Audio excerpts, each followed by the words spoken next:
Hello everyone, peace of Christ to all. Today our topic is about the Bible versus the Quran. As we see in the front of us on the screen, I hope that's first my voice is clear. Please inform me if you have any problem with the sound, so we can correct the issue. And please invite your friends, and you can copy a link of the video and post it on YouTube, or in Facebook, Twitter. Invite your friends to join us, and maybe we can get some Muslims who have the courage or the knowledge to speak to us. However, based on my experience, Muslims, they don't dare really even to do so. As you see in the front of us today in the screen, we have a Muslim. He keeps saying to the Christians on Facebook, until now nobody answered my question. And what is his question?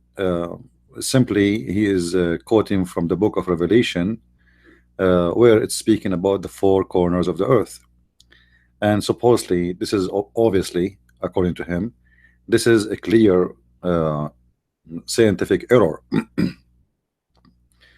So today we are going to answer him, and we're going to show him what his Quran says about same issues, and let us see how Muslims can refute what we say. And if there is any Muslim have the courage ever, and this is a challenge for every Muslim Abdul exists in this universe, the one who hear me live and the one who will hear me after, anytime you wish, anytime, any day, any year, as long as I'm alive, for sure.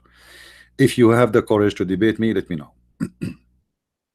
Sometimes I wonder why Muslims, they defend their prophet either by screaming or a threat, they send me death threat, or by text terrorism, flooding the internet with text and false fictions. It's not exist.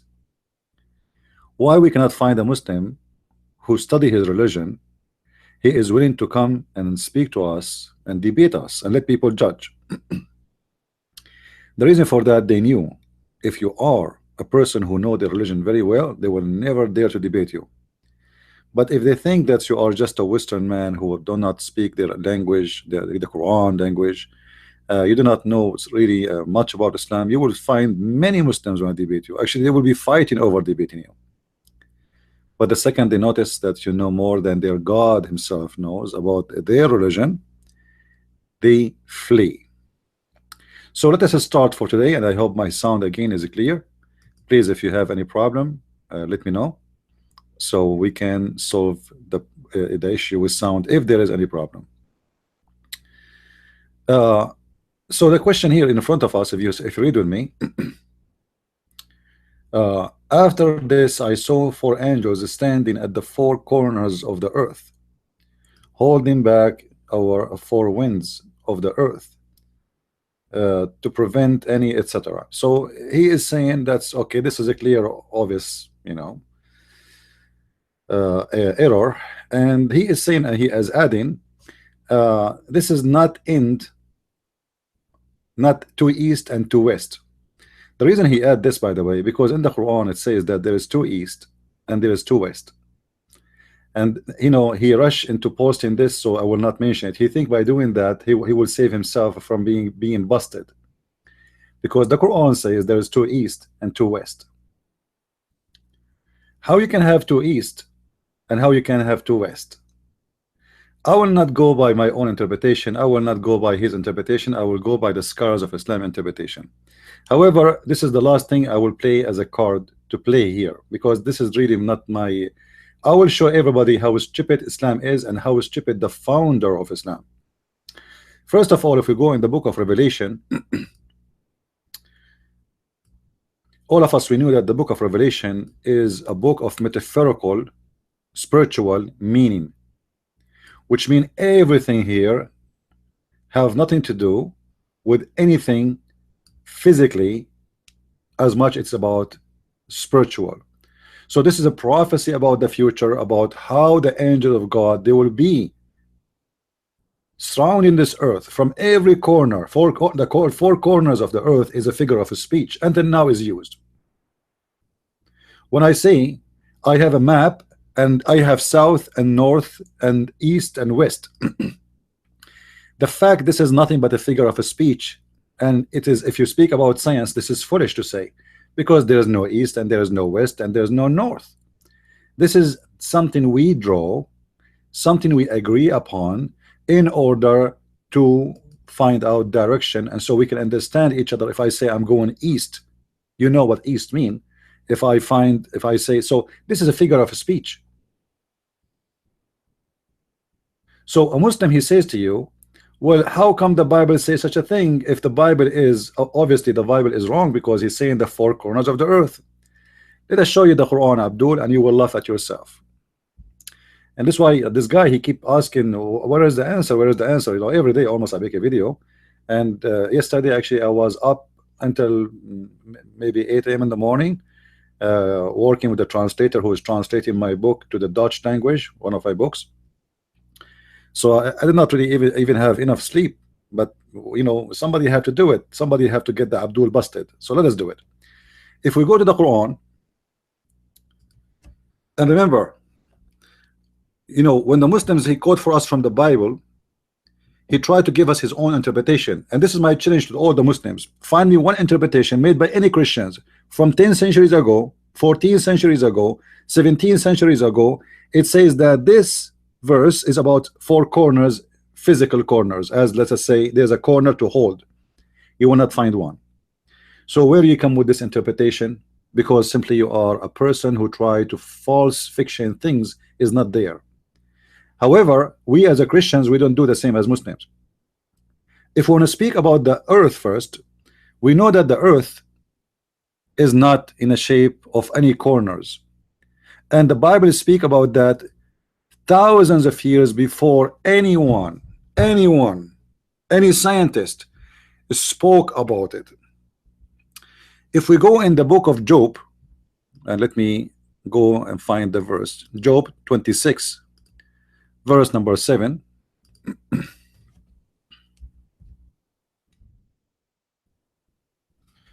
Read with me what the Bible says. Amazing, amazing, beautiful statement. He stretches out the north. He stretches out the north over the empty space. Here, there's a mistake in the typing. Over the empty space. I don't know why this website giving a wrong. I think there's a wrong in the printing. Hold on. Let us go. The word is coming funny. Maybe there is something wrong with the code. All right, hold on. Let me show you the verses. All right.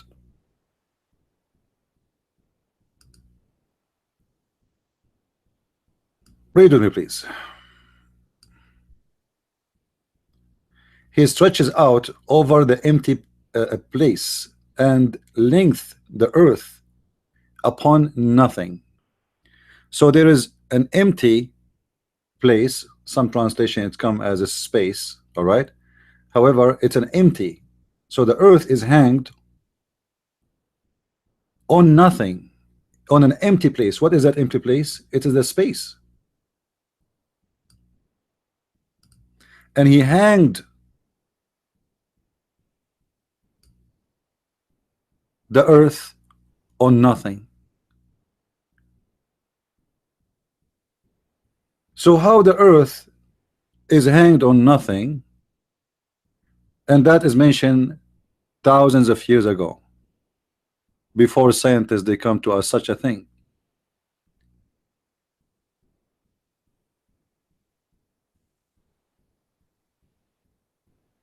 And then a Muslim, he will say to us, the Bible says that the earth have four corners. So the first thing, the Bible confirms clearly that the earth is hanging on nothing. Same time, the Bible speak about the shape of the earth. The shape of the earth appear clearly in the Bible, in the Old Testament, that it is in the shape of like a spear or a circle. If we go to the book of Isaiah, chapter 40, verse number 20, we will find the following.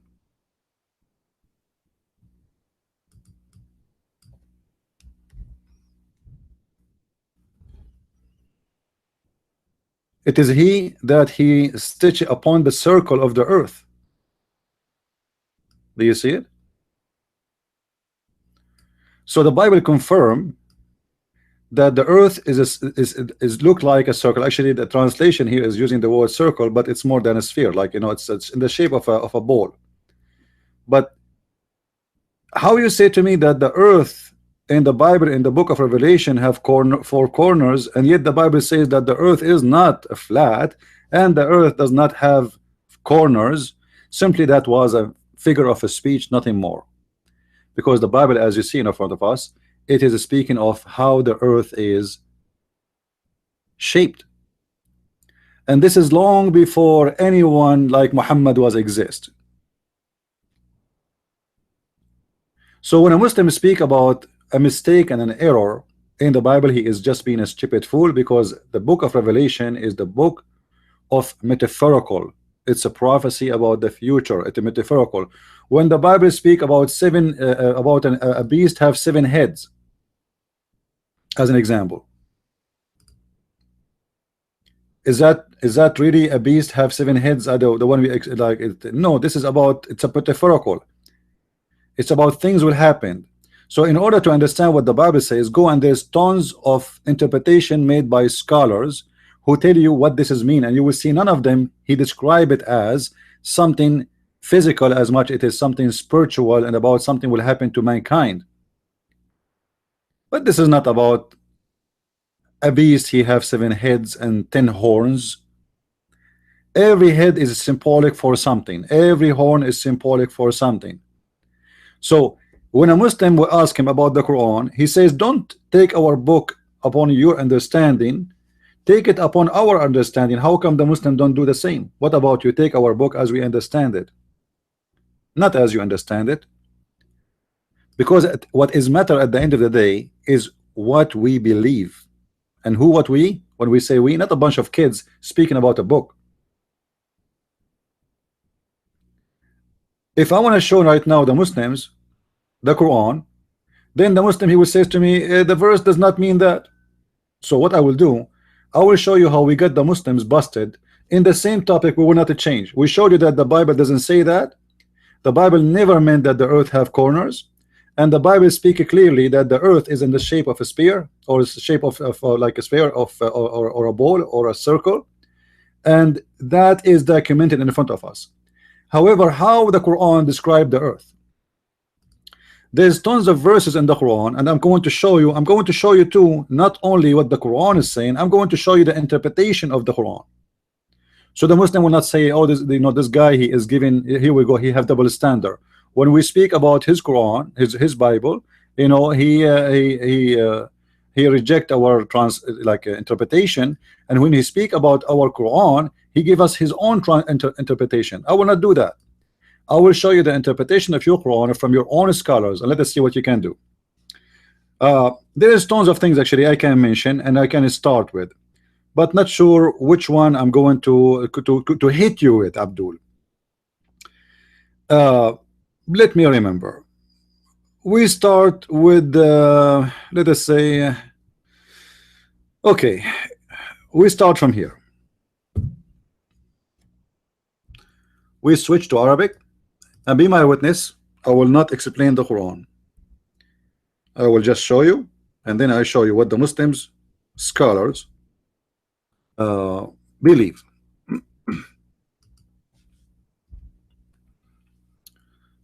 We switch to Arabic. All right. Chapter 88, verse number 20. Chapter 88, verse number 20. We go to the translation of Yusuf Ali. Let me zoom in so you guys can see it better. All right. Yusuf Ali translation.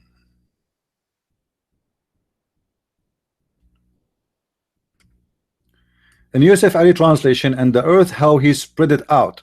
How he what? How he spread it out. Who is saying that? Yusuf Ali translation. Let us see different translation. And after I show you the translations, I'm going to show you the interpretation, not my interpretation, remember. And the earth, how it spread. So the Muslim, they try to make it spread. The fact it says sutihat, sutihat, which means make it flat. Sutihat.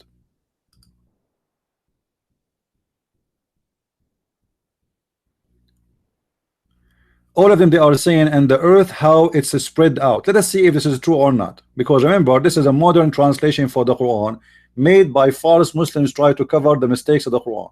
So what we will do, we will go to the interpretation, and for sure the interpretation, we will choose the interpretation who is made by the scholars, not by someone who is a potato who is born 10 years ago and he is trying to make a new Quran by false translation. So in chapter 88, verse number 20, we go here, and this is the official government of Jordan.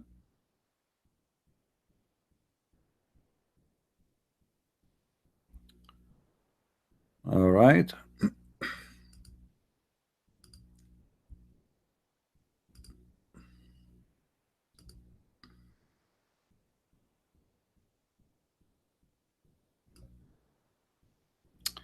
Read it, please. And the earth, how it is spread, it is spread over the water. So according to Islam, the whole earth is floating over the water. The whole earth is floating over the water. If you remember, before we mentioned to you that the Quran speak about Noon. Noon, which is supposedly it's a whale who swim in the water, and he is carrying the earth in the top of him, and under the whale there is a ball, and under the ball and the ball is carrying the whale in the top of his head. If we go to chapter 68 verse number 1, just to show you why it says here, before we go actually to chapter 68 verse number 1, let us see different interpretation. Maybe this guy is wrong. Let us see. I will switch to Tafsir al-Jalalain. All right. So the Muslims, they will not say he is picking up his cherries. Guys, read with me. And the earth, how it's spread, it was laid out flat. Do you see it? Do you see it? Now go and find me a Christian scholar exist 17 centuries ago, 15 centuries ago, 14 centuries ago, 1,000 years ago, 600 years ago, 10 years ago. He says that the earth have 4 corners. When he gave interpretation for the Bible, you will not find one, because simply it doesn't say that. But your scholars, who they are your teachers, your masters, and you have to follow them, they are the one is saying that the earth is a flat, not me. This is not a Christian prince saying that. Abdul, remember, I'm not the one is saying that, because I know right away you will say, oh, it doesn't say that. It does. It's in front of you. Now if we go in the Quran, just to show you why the other interpretation, sorry, it says the earth is spread over over the water, simply because the Muslims believe that the earth is swimming over the water. If we go back here, it says he spread out the earth over the water, right? Then if we go to the Quran in chapter 68 verse number 1, we will understand why they are saying over the water, because in that chapter, let us go here.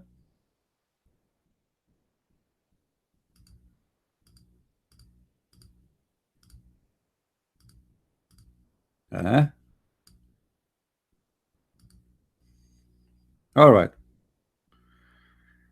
In chapter 68 verse number 1, as you see, this is again not my statement, not my words, not my interpretation, Abdul, so don't cry. Don't cry. It's time to fry. And from his narration and the authority of Ibn Abbas. Who is Ibn Abbas? Who is Mr. Ibn Abbas? This guy, this potato, who is he? This Abdul. He is the cousin of Muhammad, who Muhammad prayed to Allah to guide him to explain Islam, to explain the Quran. So this guy is guided by Allah. This is the only one named the scholar in the history of Islam by his cousin Muhammad himself.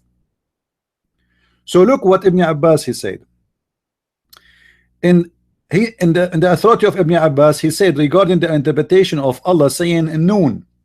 Noon says Allah swear by noon. Allah swear by noon. Okay, let us see what noon is. Which is the whale that carries the earth on its back while in the water. Now that explain why in the other interpretation for the verse we mentioned is saying that the earth is spread over the water, because the Muslims, they believe that there is a whale is carrying the earth, and the earth it's in the back of the whale, and then and beneath which is a bowl. The bowl, what? So this is beneath the whale there is a bowl, and the bowl is doing what? And under the bowl is a rock, and under the rock there's a dust, and none knows what is under the dust save Allah. Here we go, the drama. And yet Abdul is telling us about science and error in the Bible. You believe it? I mean, this is madness. They believe in such a garbage, and yet they want to give us science. They want to school us in science. And look, the drama continue. And the name of the whale is Lewis. Mr. Lewis, how are you doing? This is not Lewis Farrakhan, this is a different one. Mr. Lewis. And it says its name is Lotaya. And the name of the bull is Bahamut. You can go right now to Google and search Bahamut. You will find that this is a very old legions and involved with other religions who they believe in a bull. His name is Bahamut, and that is in a connection with the religion of Baal and worshiping Baal, etc.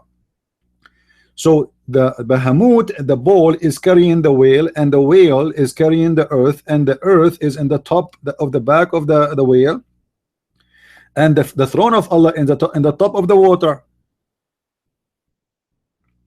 And then he says, and some they say the name its name is Telahut. Here we go. Or Leona. Look, what the heck? And the whale in a sea called Adwad, and it's like a small ball in a huge sea. The sea is in a hollow rock whereby there is 4,000 cracks. May the moon God give you 4,000 cracks in your heads, Muslim. What's wrong with you? Do you believe in this garbage really? And from each crack a spring of water came out. However, after all of this, later they will say to you, and maybe, and some they say that this is the word noon is the name of Allah. Like, what the heck? A second ago it was a whale. And then we end saying that noon is the name of Allah, and then after that, after they say this is the name of Allah, they say, and also said that noon is an inkwell. Like, what the heck? It was a whale end as an inkwell. There's a huge difference between a whale and a rock and a ball, and now became an inkwell. And Allah swear by the pen. Like, what the? Okay, Allah swear by the pen. Why? Yes, in the same chapter, verse before, Allah swear by the pen. And the pen is made from light. Its height is equal to the distance between the heaven and the earth. You see how big the pen? There is no way Allah will carry a small pen. Do you think Allah will carry a small pen? No way. Show respect, please. The pen of Allah is very big, because He is Allah Akbar. Akbar mean bigger, so His pen must be very big, very big. Why Allah is carrying a pen anyway? I mean, what's wrong with this God? He carry a pen for what? Abdul, are you in drugs? Why your God have a pen? I want to know. He forgets things. He want to record things, so he want to write things down, so he will not forget it tomorrow. You see, God, He wrote to Moses because Moses is a human. But God do not need to write for Himself. If He is the Almighty who never lose memory, why God He wrote with the pen for who? And by the way, He wrote it in the tablet, in the guarded tablet, but this guarded tablet nobody can see save Him. This is the diary of Allah. Like, why Allah need a diary? I thought He's Almighty, He can remember everything and He never forget anything. Now we continue. We are not done yet. We just started. All right. So the first verse in the Quran confirmed that the earth is a flat.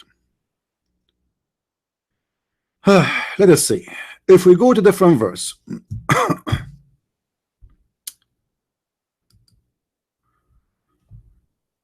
Oh, Lord have mercy. Abdul, he wanna school us in science.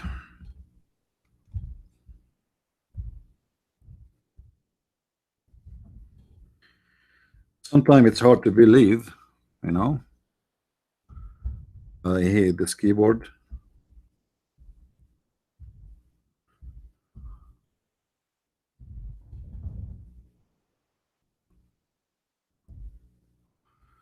All right, nothing is coming out. Yeah, because there is.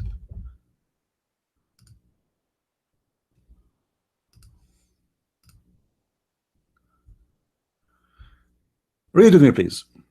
Chapter 78, verse number 6. أَلَمْ نَجْعَلِ الْأَرْضَ مِهَادًا.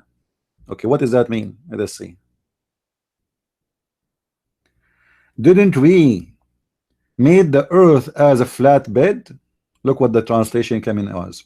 And made your sleep for rest. We made what? What we made? You see, when I see the Muslim translate, I really laugh. Look, the word earth is gone from the translation. أَلَمْ نَجْعَلِ الْأَرْضَ. The word land is gone. What is the word land? Let me see. Oh, here we go. Sorry, I apologize. I was reading the different verse. Have we not made the earth wide, expansive? It doesn't say that. It says we made it flat like bed. It has to change the translation. Just to show you how Muslims, just by changing the translation, you change everything in a second. Have we not made the earth an even expenses? It has changed the translation. Go back. Big Tal, another has come back. Have we not made the earth an expense? Like what? Until now, nobody gave us the translation. Because the word mihad mean bed. Bed. As simple as that. Let us see Muhsin Khan. Finally, somebody he come with the real meaning. And it's a miracle. It's a miracle, my friend. Have we not made the earth as bed? And by the way, you will see right after that there's a stupid mistake in the Quran. What is that? In verse number 7. And the mountains as ridges.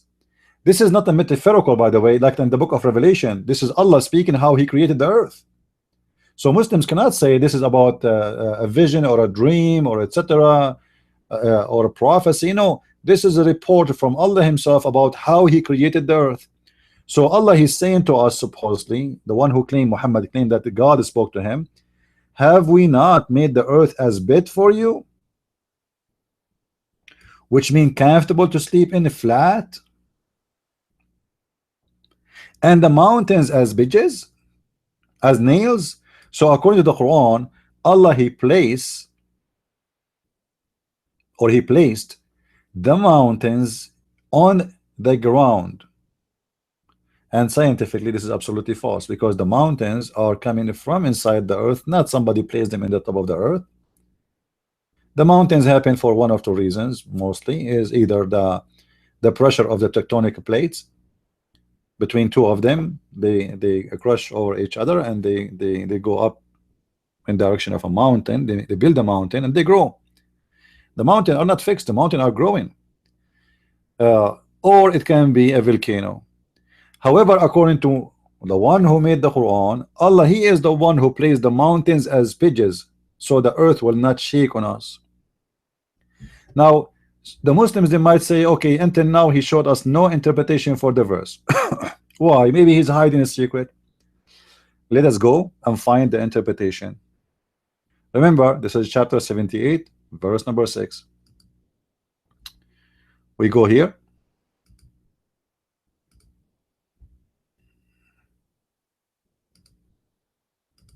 And this is the interpretation of the Muslims for their own book.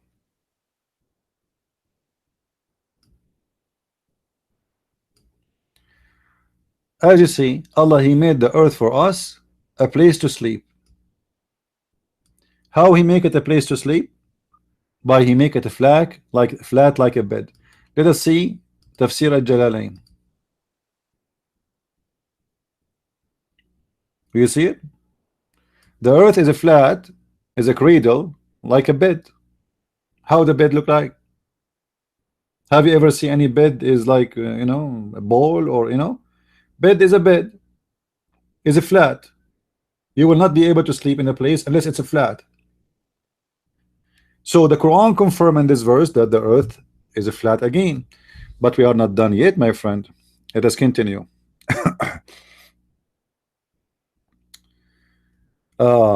If we go to different verse in the Quran,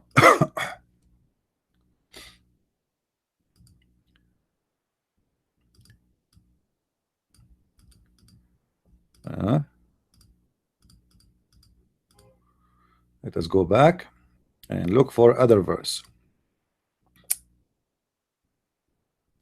Let us see.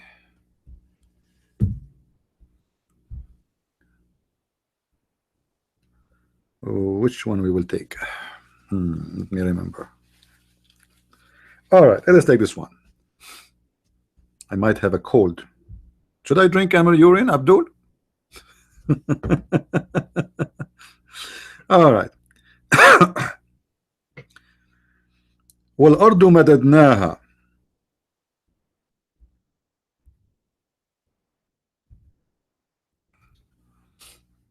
Chapter 15 verse 19. Chapter 19 verse 15 verse 19. I'm going to save the time in order just to show the translation. Let us just go right away and see the interpretation of the verse. I will show maybe one or two translation. All right. And the earth we have spread out like a carpet. Guys, do you see it? Do you see it? How Allah spread the earth? He spread it like a carpet. This is not my words. This is not my translation. This is not my statement. This is the Abdul statement. So this verse, chapter 15, verse number 19, stated clearly that Allah, He spread the earth. The earth was not like that, but Allah, He worked in it, and He spread it like a carpet. Thank you, Allah. Thank you. Please, thank you. I mean, if Allah did not do that, who's going to do it? We hire a contractor or what? We have a contract with a Trump to make the earth flat. So, sorry guys, I look like I have my not the flu. I think it's just my allergy. Let us continue. And this is not a spiritual teaching. This is physical, and this is how Allah, He made the earth for us. And He set thereon mountains. Do you see it? Firm. So Allah, He set mountains in the top of the earth to do what? To make a balance, so the earth will not shake on you. I mean, how in the world anyone can believe in this? If we go to see the interpretation, chapter 15 verse number 19, here we go. You see, we don't do what the Abdul do. We show them their own interpretation, their own scholar. All right.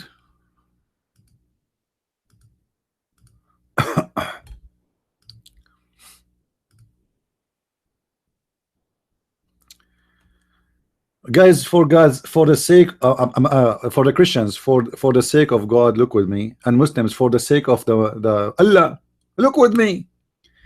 And the earth we have stretched out, spread it as flat, and cast therein firm mountains. Do you see it? In here there is two errors. The first one, the earth is a flat, and your Quran is the one saying that. وَالْأَرْضُ مَدَدْنَاهَا. We spread it flat, and then we throw in the top of it mountains.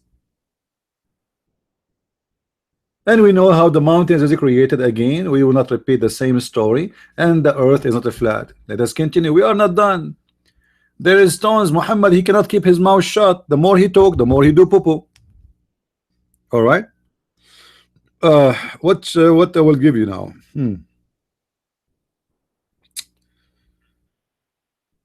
Let us see. Let us see. We can say, oh, okay. Let's go to the one. Will order will be Satan. Yeah. Uh, I'm getting old. Need to refresh my memory. That's why I'm drinking camel urine every day. The Prophet, he said so. It must be healthy. So, chapter 71, verse number 19. What it says exactly?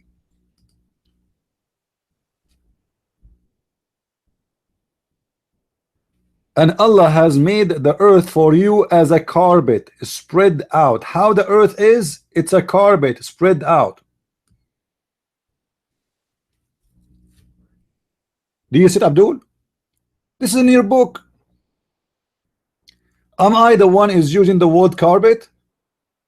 No. Now let us go to the interpretation. Save time. Chapter 71, verse number 19. 71, 19.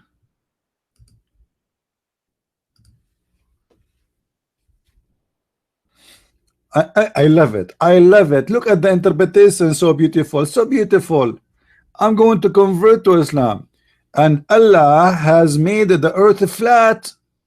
Open expenses for you. So how Allah he made the earth? He made it flat. And a stupid Abdul talking about the earth is have corners in the Bible. Do you believe it? I mean, how a guy who don't have eyes is speaking about vision? How someone who don't have water is speaking about how to drink?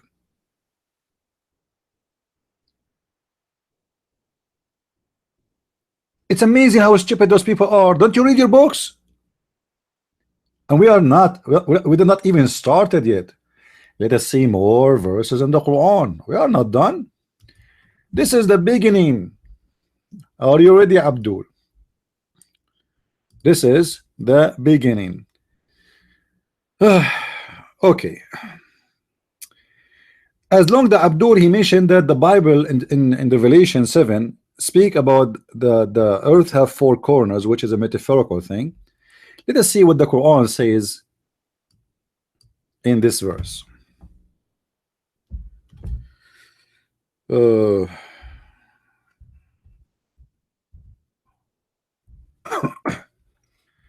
Chapter 13, verse number 41.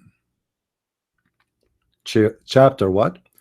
13, verse number 41. Abdul, read with me, please.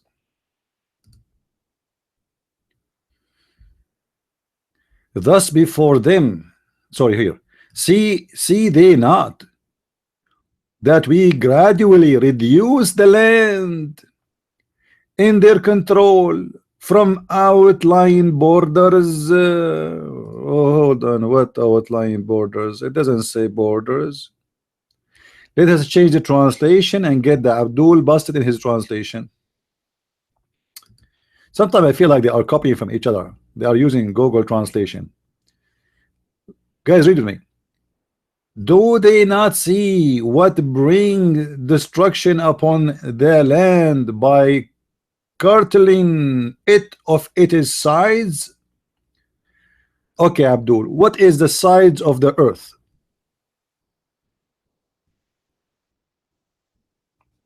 What is the sides? The sides of the earth. I want to find the sides of the earth. Is that a metaphorical or this is physically? It's physically. Let us go and see what the Quran interpretation says, so we do not get it wrong, because it might be wrong what we are understanding. We have to go by what the Muslims understand, not the Muslims today, the one you see in TV with a long beard trying to fool us. Those are, you see today, the Muslims, because they became more educated, they try to cover the shame of Islam, so they try to give it different meaning. But the scholars of Islam, they say it as it is, and those are the original scholars, not Abdul Potato who live in Canada, Shabir Ali with a long beard just to make money and business. So if we go in the interpretation of this verse, Are we going to see what the Muslims saying today in TV, or we will see a different story? We will see different story. Let us go and see chapter 13 verse number 41. Actually, I like chapter 13. It's very nice. It's where Muhammad he says that the thunder is an angel in chapter 13 verse number 13. However, we are here. Let's talk about this verse now. All right. Or they say, or the people of Mecca have not seen how we visit the land, how we target their dimensions, and we outlighten regions by giving victory to the prophets. Here in the interpretation, they make it is about the victory of the Muslims. The infidels, they are losing their land. The Muslims, their land is increasing. The fact it doesn't say that, it says inna na'ti al-arda nunqisuha. However, as long the Muslim interpretation says that, I will respect that. I'm not going to say anything, you know.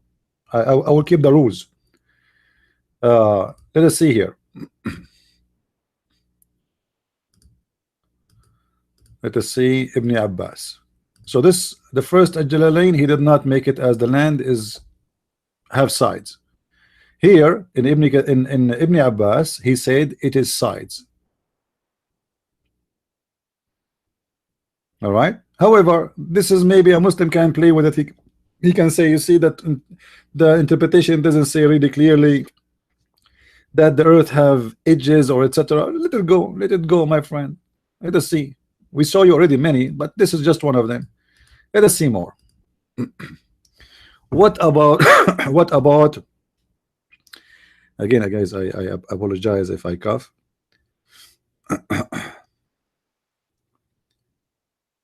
What is the size of the earth? What is the size of the earth according to the Quran? What is the size of the space?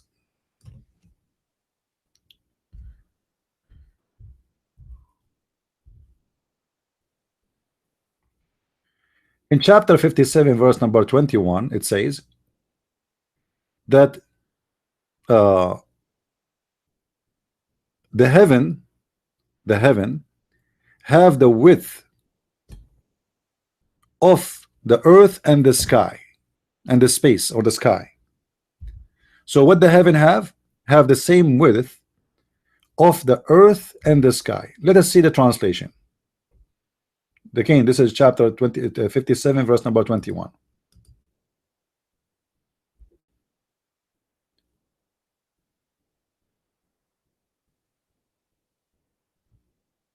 The width of the heaven is the earth,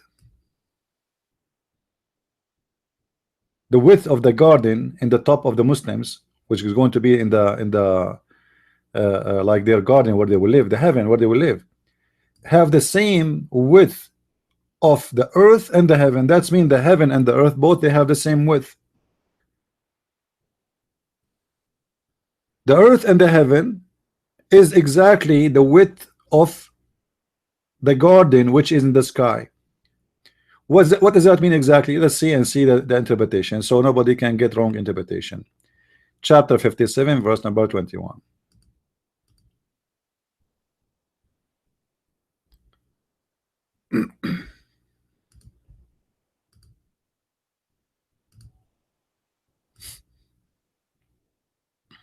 All right.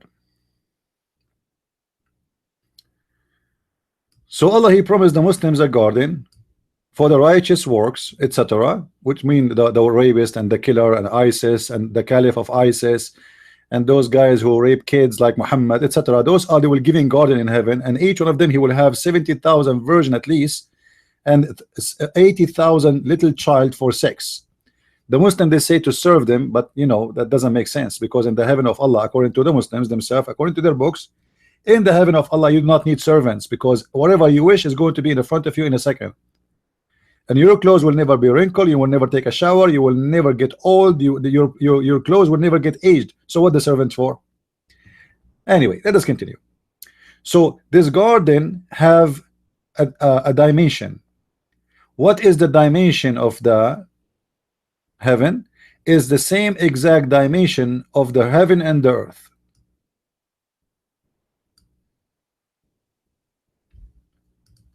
Let us see different interpretation. Al-Jalalain.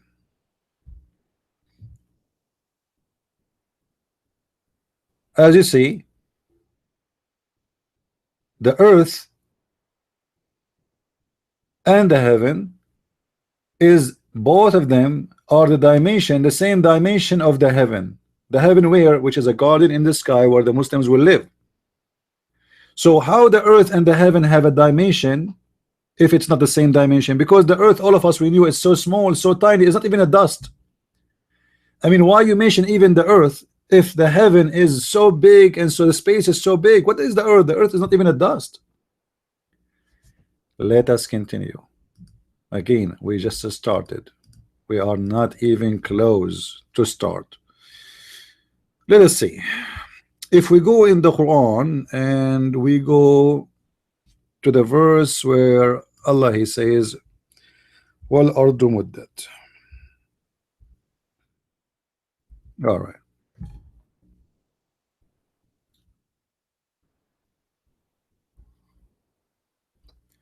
Chapter 84, verse number 3. Chapter 84, verse number 3. Let us save time and go to the interpretation right away.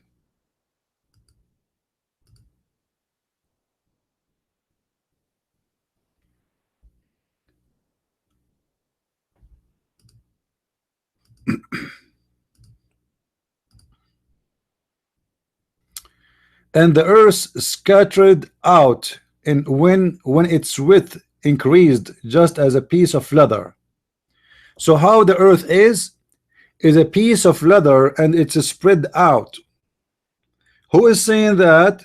Not me, Allah. And then Allah, he put the mountains in the top of it. Let us change the translation, the interpretation. And when the earth is spread out, like spreading a flat plane. Do you see it, Abdul? Is that my words? Is that me who's saying the word flat? No, it's your scholar. And then it's also me said, this is mean when the earth is removed from its place and then flattened. So the earth is flattened again. Who is the one saying the earth is flattened? This is the cousin of Muhammad himself.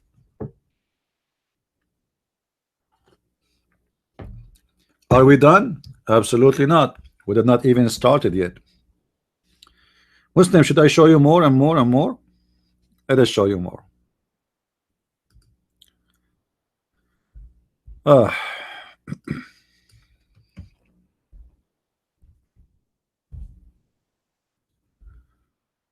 All right.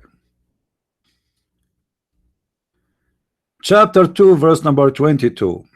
الذي جعل لكم الأرض فراشا والسماء بناء وأنزل من السماء ماء. So what does that mean? Translation.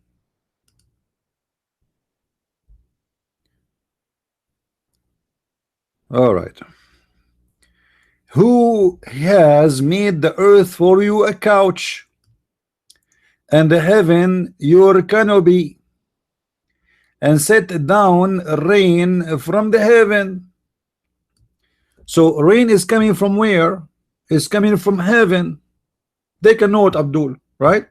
This is not spiritual, this is not metaphorical, this is literally. And then he brought for you the fruit and the substance and set up revolves into Allah. Okay, let us see the interpretation of this. So Muslim will not say I'm making things up. Chapter 2, verse number 22. Here we go. Chapter 2.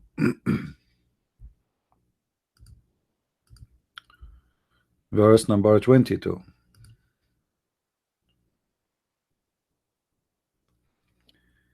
Who has appointed the earth as resting place for you, a place of dwelling and sleeping, and the sky as a canopy. What economy mean for the sake of Allah, Abdul? Let us see. Soon we will see. Raised high above, and he cast water upon down, etc. in the sky. Okay, this is the first translation. This is Ibn Abbas, and this is the first interpretation. So Allah, he made the earth for you a resting place. What is a resting place in Arabic? Is used firashan. What firashan mean? Specifically or literally bed. Bed. Let us switch to Al-Jalalain.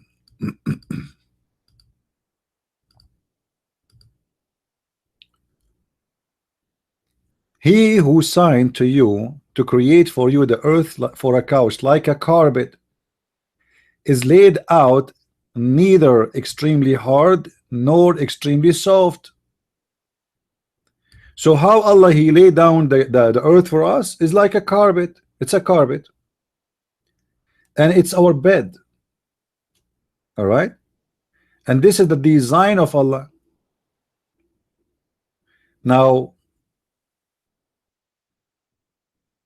here Allah, he mentioned the sky. The sky the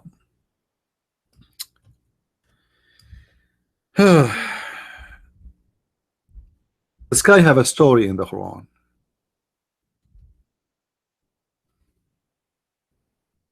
The sky have a story in the Quran, and the story is very sad. I don't know if I should mention the story for you, because you might cry. Right? I will show you why. If we go in the Quran, we will find there is a chapter in the Quran, chapter number 50, verse number 1.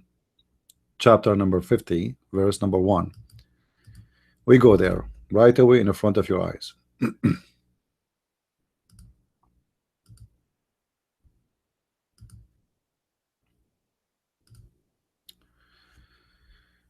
All right, this is Tafsir al-Jalalain. Guys, look at the interpretation of the verse. And please read with me the interpretation of the verse. Kaf, kaf, this is the word we are talking about, trying to get what the meaning of it. God knows best what he means by this letter.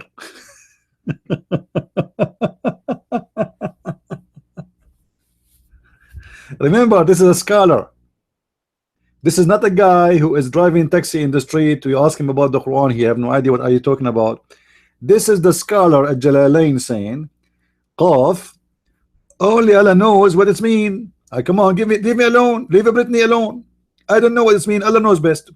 So let us go to someone is higher scholar. His name is Ibn Abbas, the cousin of Muhammad.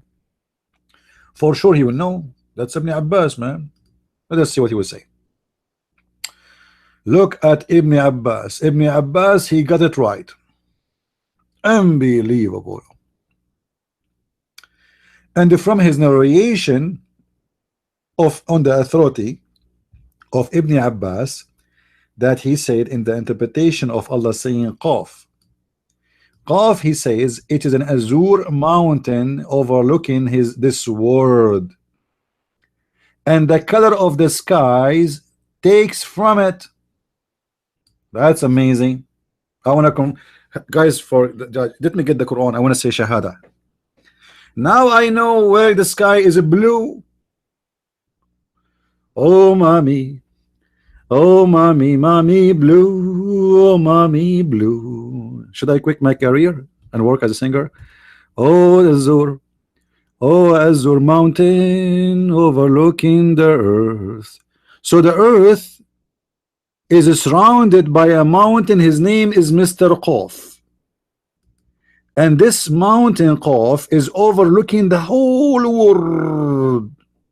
By the way, I flied in, like last trip I was in China, you know, and I saw from the window, honest to Allah, I saw from the window of the airplane an azure mountain overlooking the earth, and he was blue. And this is where I learned the song oh mommy blue. Otherwise I don't like really too much blue, but since I saw this miracle, I said, like, what the heck, this is true, this is a miracle, this is science. How we can surround the earth by an azure mountain, Abdul, unless the earth is flat? And what What the sky is taking the color from? From the mountain. Sorry, where? From the mountain. And why is taking the color from the mountain? Because he's an Azure mountain. Are you stupid or what? Azure. Oh, Azure. Oh, Azure, Azure, Azarur. May Allah bless you, Azure. Oh, Azure. Oh, Azure, Azazur, Azur. Unbelievable. So beautiful. Allah, all knowable. Allah knows everything. Allah knows everything.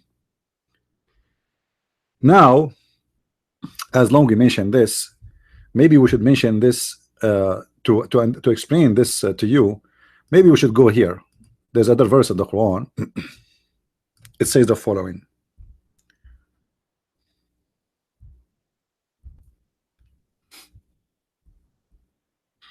All right. Chapter 13, verse number 2. It is He, Allah, who created for you the who He left up the sky without any column that you can see. Without what? Any column that you can see. Chapter 13, verse number 2.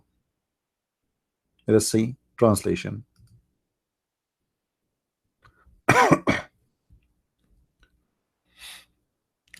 Allah is the one who raised up the heaven without visible support. Then He mounted the throne. Okay, hold on, Muslims. How Allah He lift up the heaven? What do you mean by Allah He lift up the heaven? Is the heaven really uplifted? People who they are listening to me in YouTube, is the earth lifted up, or this is say that the heaven is lifted up from us? Aren't we inside the space? We are inside the heaven. The heaven here, by the way, the sky. Heaven is not, doesn't mean the heaven like paradise. Heaven's here, the sky. So how you say that the heaven is lifted up? We are inside the heaven. We are inside the space. The earth is not even a dust inside the space. We are not out of the heaven. We are in. The whole earth is not even in the size of a mosquito compared to the universe. So how you say such a statement that it is raised up from the heaven without any column that you can see? Let us see what that means exactly. Chapter 13, verse number 2.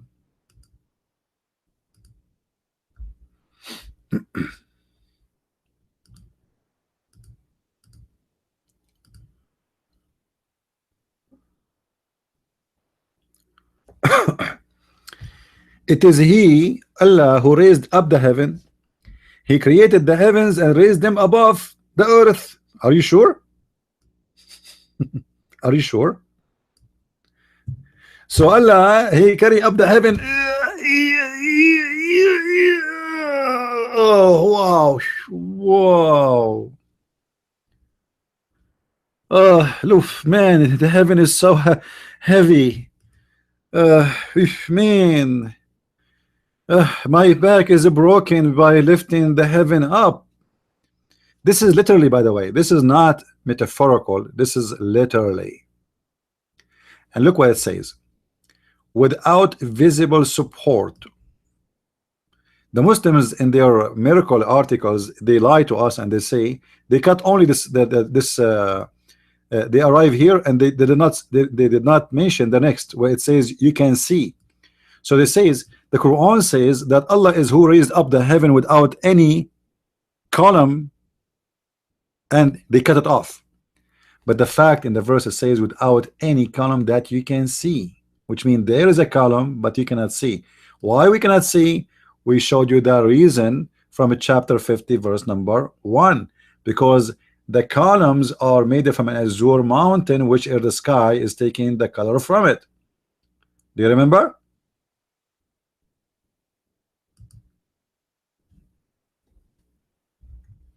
Remember that just the previous verse?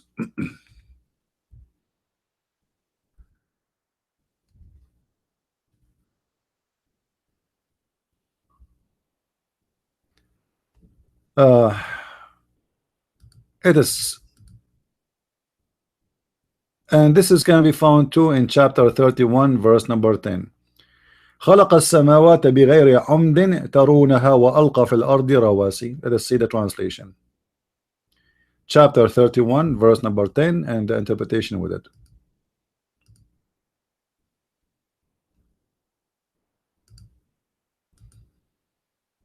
All right. It is he who created the heaven without support that you can see. And it's also said he created the heaven with support that you cannot see, which means, you see, he created the heaven with support. But what is the issue with the support? You cannot see. All right. And then he created an earth, firm hills, firm mountains as support for it. Do you see it? People, do you see it? Support for what? The support is support for what? Guys, do you understand what I'm talking about? The support for what? Is it for the earth or for the heaven? It's for the heaven. Read with me carefully, please. Let me take this off from the screen so you can see better. All right, that's better.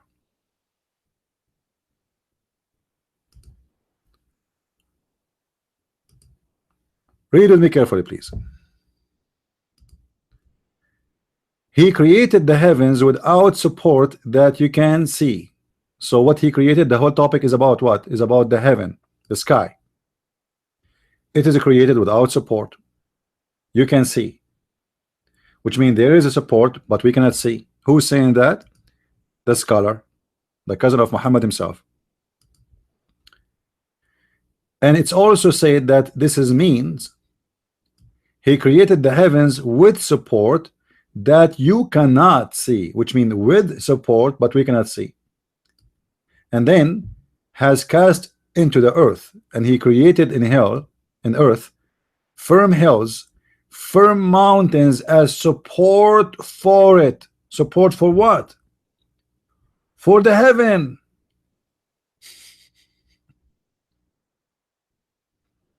Do you see it?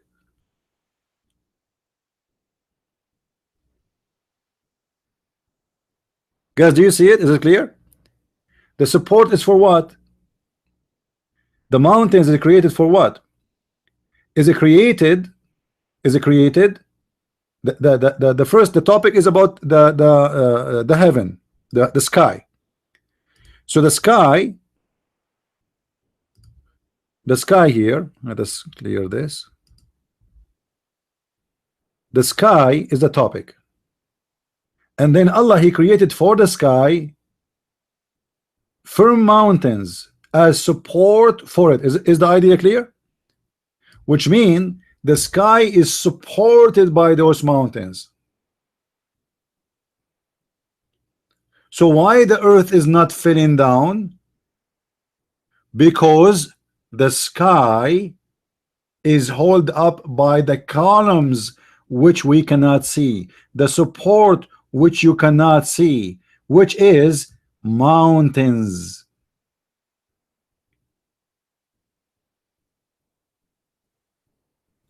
And the story is not over. Continue, read with me. Why Allah he put the mountains too in the top of the earth, not only to hold the sky from falling down in the Muslims, no, he put it in the top of the earth because he, by placing the earth, the mountain in the top of the earth will not have a quake with you, earthquake. Now, is that scientifically true? The Muslims later, lately they made articles about the mountains is stabilizing the earth. The fact this is not true. This is absolutely false.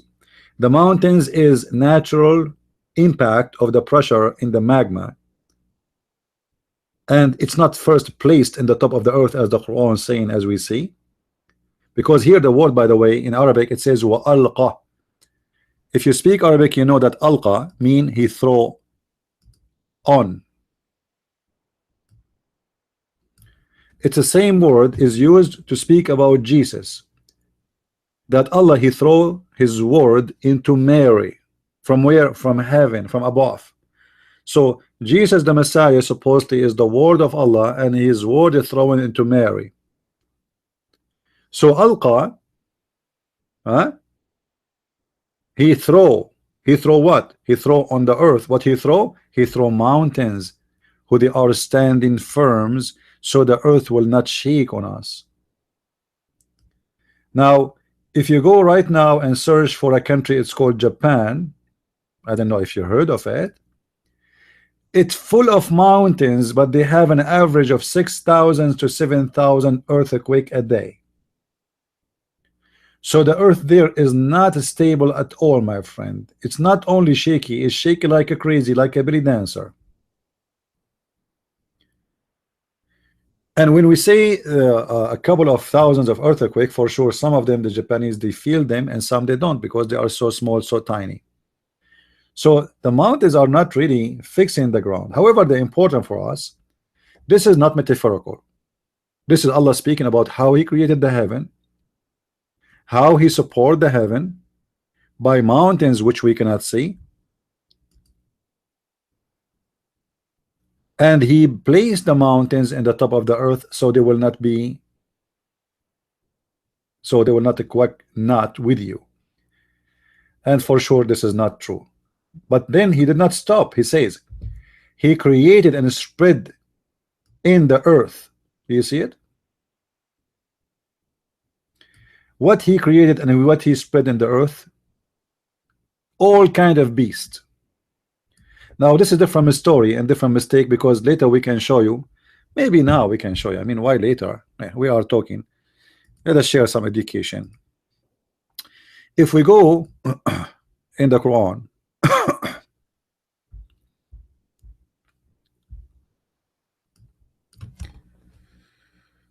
oh mommy.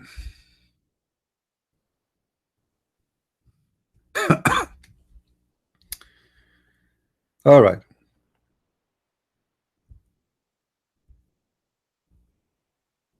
Actually, in chapter 13 verse number 3, chapter 13 verse number 3, it says وَهُوَ الَّذِي مَدَّ الْأَرْضَ وَجَعَلَ فِيهَا رَوَاسِيَ وَأَنْهَارًا.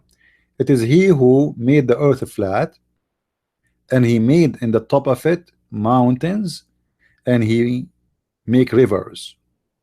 And then he said وَجَعَلَ فِيهَا زَوْجَيْنِ اثْنَيْنِ وَمِنْ كُلِّ ثَمَرَاتٍ جَعَلَ فِيهَا زَوْجَيْنِ اثْنَيْنِ. What does that mean? The word زوجين in Arabic, obviously the one who wrote the Quran is a stupid idiot, because زوجين mean two pairs, not one pair. You see, زوج is two already. زوجين is 2 plus 2. So Allah is saying that Allah created from everything 2 plus 2, and that is clear mistake.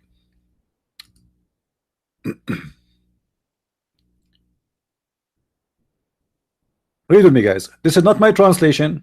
This is not my translation, Abdul. Read it, please. Huh? And the earth are tracts neighboring, and garden, and vines, and field, and so on, and corn, etc., palm trees growing out single roots, etc., etc., etc. And then he says actually, sorry, we have to go up, not verse number 4. I'm reading verse number 4. Man, what's happening with me? Let me drink camel wine. Hold on. And it he who spread out the earth. He spread the out earth. Spread it out. He make it flat. And he set a throwing mountains standing firm. And then flowing rivers, fruits of every kind he made in pairs, 2 and 2. Guys, the Muslims, they say to us, how you Christians believe that 1 plus 1 plus 1 is equal to 1? And they want to give us a lesson of mathematics. We Christian, we don't believe that God is 1 plus 1 plus 1, you idiot. We believe that God, he appeared for us, he present himself in 3 persons. That is not 1 plus 1 plus 1. God is 1. We don't have many gods. Now, can you explain to me how your God, the smart Allah, he says he created from everything 2 plus 2? because based on this, he is speaking about the creation, how he started the earth. He created from everything 2 plus 2. That's mean there's 2 Eve and 2 Adam. Hey Eve, how are you? Hello. By the way, I am not the first Eve, and I'm the second Eve. What? There's 2 Eve? Yes, and my husbands are 2 Adams too. We are 2 Adams and 2 Eve. How cute.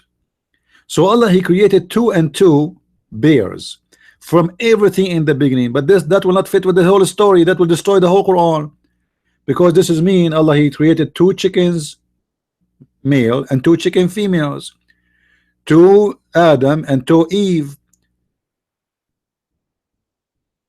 How this happen? Anyway, this is just another stupid mistake in the Quran. Should we stop here, guys, or we continue? Later I have God knows how many hours to talk with the translator. uh,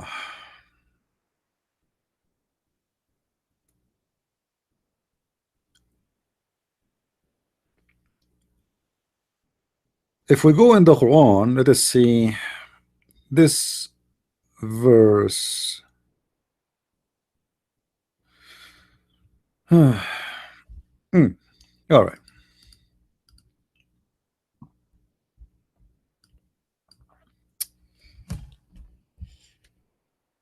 Where is the Lula?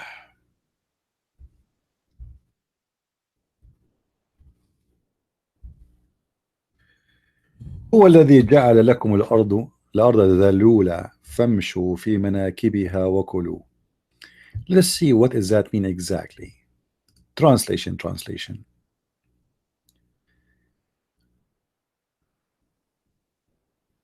Now, by the way, if the Muslims don't like what we are showing you here, you know, you can do your own homework. I mean, you don't listen to me if you don't. I mean, I'm showing you everything.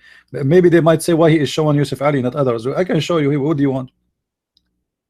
Any Muslim in YouTube, just tell me. I will pick up. I will click at any translation you want. You want Mahsen Khan? Huh? Mahsen Khan.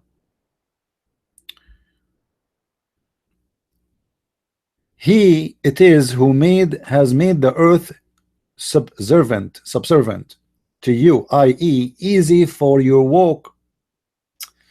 It doesn't say really that. Let us see what it says in the interpretation of the Quran, so we can get you the true meaning. It's more than this, my friend. 67:15. 67.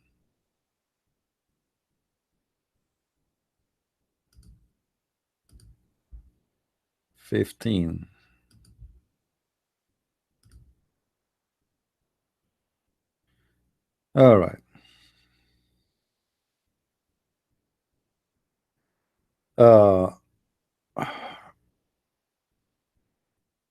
It is he who has made the earth subservient into you. He made it subservient by means of the mountains, so walk in paths. And it's also said, in mountains, hills, and valleys, therefore, and eat of his providence, and you eat of his substance. So let's change the interpretation so we can see one more. This is Ibn Abbas. That's what he is saying. Let's see Jalalain.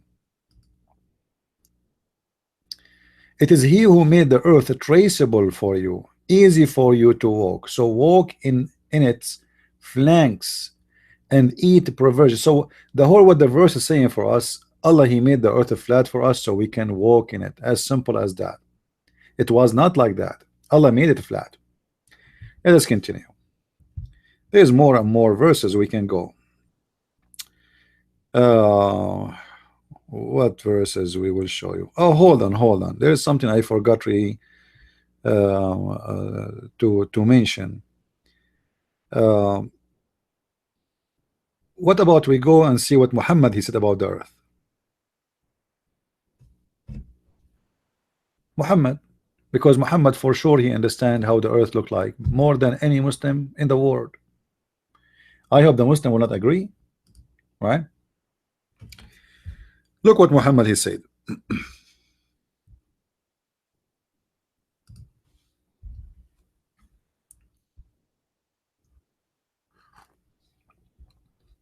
This is Sahih Muslim, and this can be found in Sahih al-Bukhari, and this is Sahih Hadith. Here we go. Let me show the reference.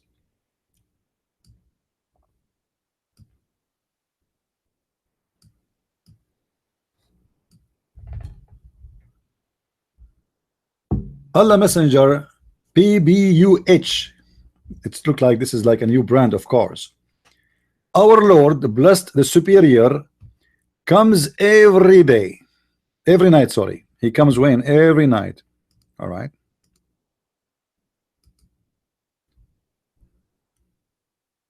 Down. I want you to focus with me with the word down.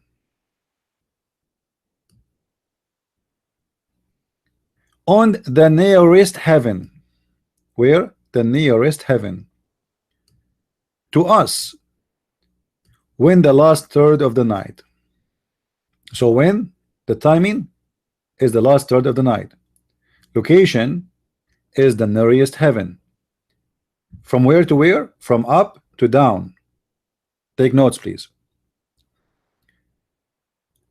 And in the last third part of the night remains saying, is there anyone to invoke me? So that I may respond to his invocation. If there is anyone ask me, that I may grant him request. If there is anyone seeking my forgiveness, hello, so I can forgive him. Anyone, I'm here. Okay, hold on. When we say Allah will come down every third part of the night, come down from where? Somebody have to explain that to me, guys. How he come down? How this can happen?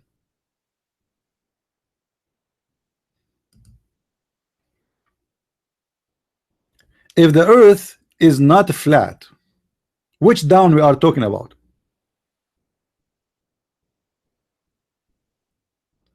Here, this is literally, not metaphorical. Allah, he come down in a certain time, certain hour, certain every day. This is not just a joke. This is not a vision. This is not a dream. So we can give it our own interpretation. Allah come every day. And which time of the day? In the third part of the night. To do what exactly? To ask people what they need. Who's asking that? Some they are asking for forgiveness. Some they are asking for they have requests from Allah. Here we go. The sky is in front of us, and Allah is going to come in the every day. And what the purpose of this coming? It's very simple. He wanna ask you, what do you want exactly? What do you want? What is your request? And then after he asks you, he grant you or he grant you not your request. Now let me open Google Earth and see how this is can work. This is Google Earth in the front of us. Let me show you.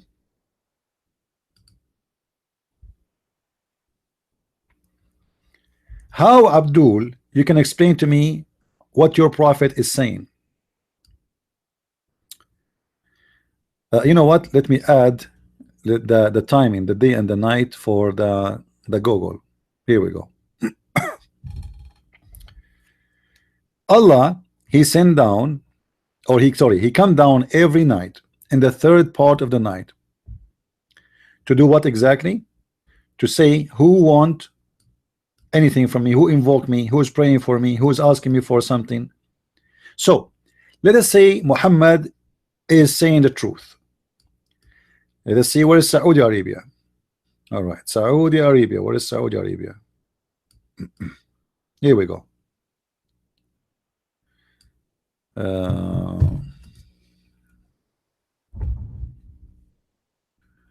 Actually, I will find Mecca.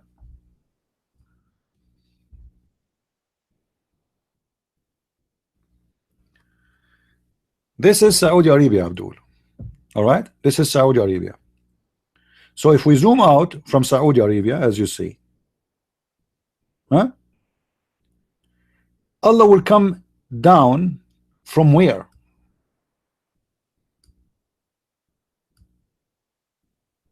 When you say down, that's mean there's up and there's down. Guys, is the screen clear? Is the screen clear? Allah will come down every day. Every day. And when? In the third part of the night. So to make it clear, coming down, that's mean I am here, coming down in this direction. That is down. Down cannot be here. Cannot be here. Cannot be here. Coming down, I have to come from up to down. Because based on in what? Up to down. But the earth, in order to have it correct, this hadith, the earth have to be flat.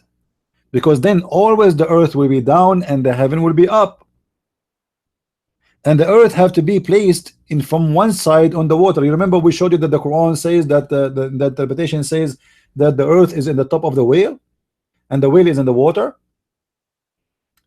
The Muslims believe, this is the Islamic belief, that the earth is swimming in the top of the water. And I believe this this understanding came from like ancient time, because people, they dig in the ground and they find water, so they could not understand how we are in the earth and yet there is water underneath of us. To make it clear for you, let me show you something in the hadith, and I will go back. Hold on.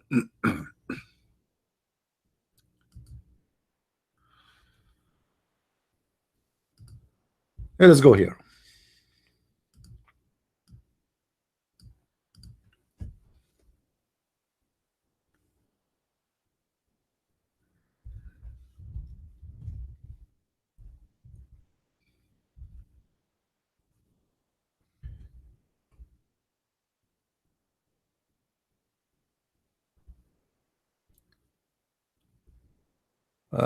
First, let me show you this one. Oh, hold on.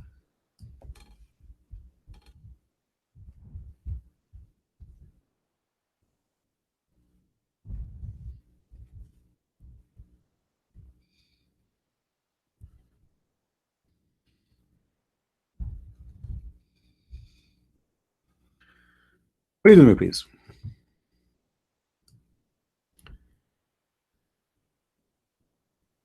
This hadith has been narrated in the authority of Abi Hani, etc., etc., etc., etc.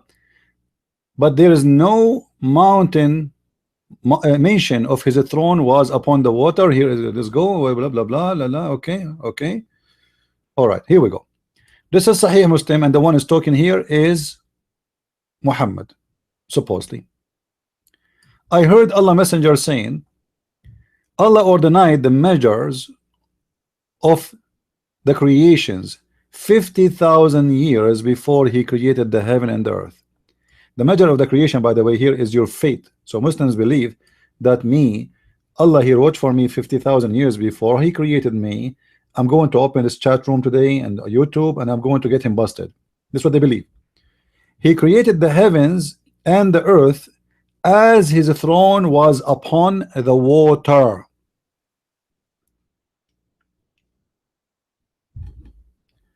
The stupid Muhammad, there's in the if we go in the book of Genesis, you will see that when God he created the earth was covered by water, and this is scientifically proven to be true.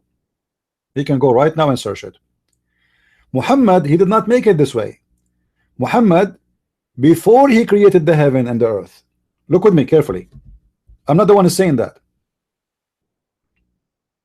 Before, which means there is no heaven and there is no earth. Before he created the heavens and the earth, his throne was where? Upon the water. Do you see it? Any one of you guys don't understand?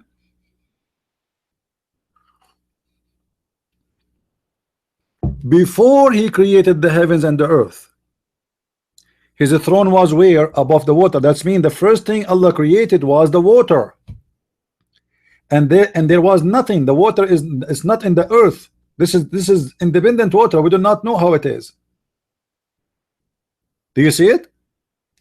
So the first thing Allah created was not the space, was not the stars, was not Adam, was not the earth. It was the water, because his throne was above the water before he created the heaven and the earth.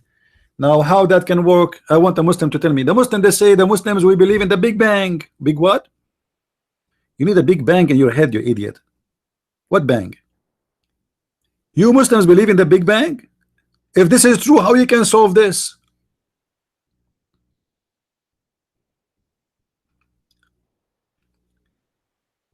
But the fool Muhammad, he tried to copy from the Old Testament, but he messed it up. The earth was covered by water, but there was earth. There was earth. Here, there's no earth, and there is no space. A question, Muslims. I have a question, please. You know, me as an Arab, I'm very naive. I want your help, please. How the water is located in a place where there's no place? To make it simple for you, when we say the word heavens, that's mean the space.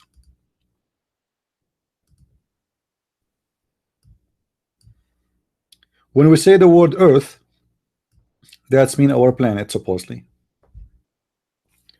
Where was the water? If there is no heaven and there is no earth,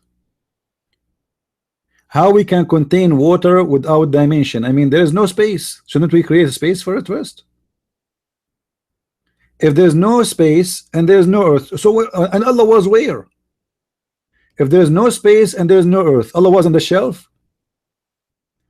So Allah have a physical throne, and how many? Anyone remember how many goats they carry Allah? Allah will be carried by 8 goats. The Muslim, they said it's 8 angels. So it's a physical throne. This physical throne, written in it the name of Muhammad, written the Shahada, Ashhadu la ilaha illallah, and Muhammadun is Abdul of Allah. So Allah, he wrote in his chair the Shahada. This is a physical chair, and his chair is in the top of the water. Okay, where is the water? That explains what we are talking about. The earth, according to Islamic science, if we can call it this way, is swimming in the top of the water. Just to refresh your memory for those who forgot what we said before,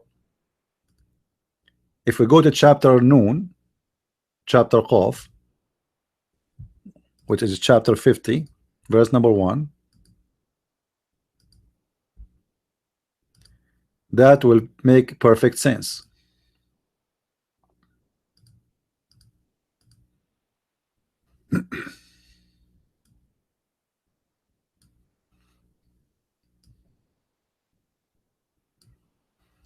The sky is holded by a mountain, and this mountain is surrounding the earth. This is number 1. All right. This is number 1. So the earth is surrounded in a certain way by the mountains. Okay. And if we go to chapter chapter Noon, not Qaf, chapter Noon, let's open it.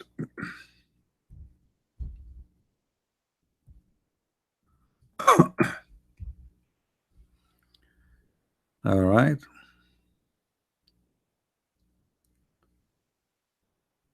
I don't know why the website is not my mouse is frozen. All right.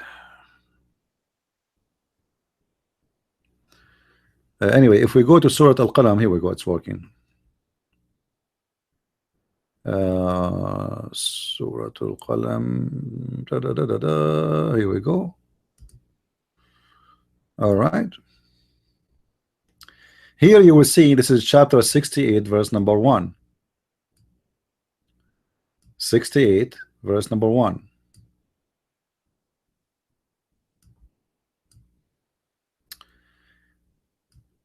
You will see here it says that and this is the cousin of Muhammad, saying the following, the interpretation of the verse, that the earth is floating on the top of the water because it's carried by in the back of a whale which is in the water, and beneath the whale and the water there is a ball. I don't know how this ball he can breathe under the water, you know. So this is the major understanding of Islam, how the earth is floating. It's floating in the top of the water. This is why you see the Quran says that the sun set in the murky water. If you remember, we made a video about it just a few days ago.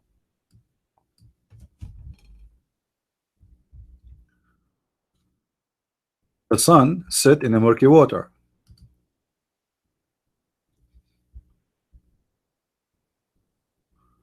Come on. Hold on. I don't wanna cause you to have a cross eyes by scrolling like this. There you go. Chapter 18, verse number 86. He found the sun sitting in a murky water. All right. He found the sun sitting in a hot water, actually not murky as murky. It's dark, hot water. So where he found the sun sitting in a murky water, and the Muslims, they argue with us about it, so we get them busted, if you remember, because Muhammad himself, he said that clearly, that the sun set in murky water. So Zulqarnain, he went all the way until he found where the sun set. And where was the sun sitting? He found it sitting in a spring of murky water. Who is the one who's talking? Is Allah, not Alexander the Great. Which means we cannot accuse Alexander the Great to be stupid in this case, because the stupid one is talking is Allah, claiming that Alexander the Great, he found it. The one is reporting the story is Allah, not Alexander the Great. All right. So he found the sun sitting in a murky water. Now how we can prove that? Muhammad himself, he confirmed that. If we go here, let us open a new one. All right.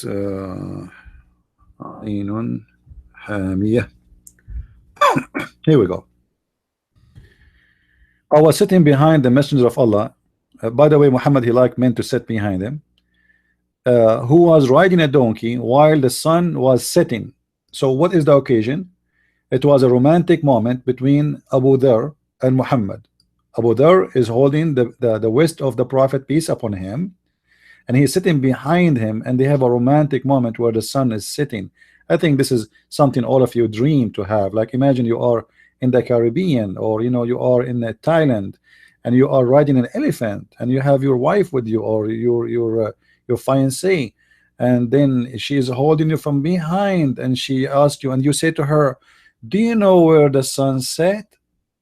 And your fiancé will say, what? Huh? She will be like shocked of your question, and like you want to show her, you want to show her how smart you are. This is the purpose of this question, to show her that you are educated. I advise you to do that, by the way. If you are with your wife or your fiancé, do that. Like, let her ride behind you in a horse or a donkey or even a car, it doesn't matter, or motorcycle. And then when the sun is setting, says to her, do you know where the sun set? And she will say, like, what? She will be shocked. Even her mascara from her eyes will be like, she will be crying. You will see blue tears is coming, because that was shocking for her. She wasn't expecting that from you. And then he said to her, repeat again, please repeat. Do you know where the sun is sitting? And then she would say, like, what? Huh? Who? And then you show her how smart you are, and you continue saying, do you know where the sun set? Say it for the third time. And she would reply, she would say, only you, my love, and Allah know better. Wow. I mean, imagine that moment, how proud you will be about yourself. She just said to you, only you and Allah know better, know best. And in this moment, don't hesitate. Shoot. Give her the surprising news so that you will see how amazing you are with knowledge.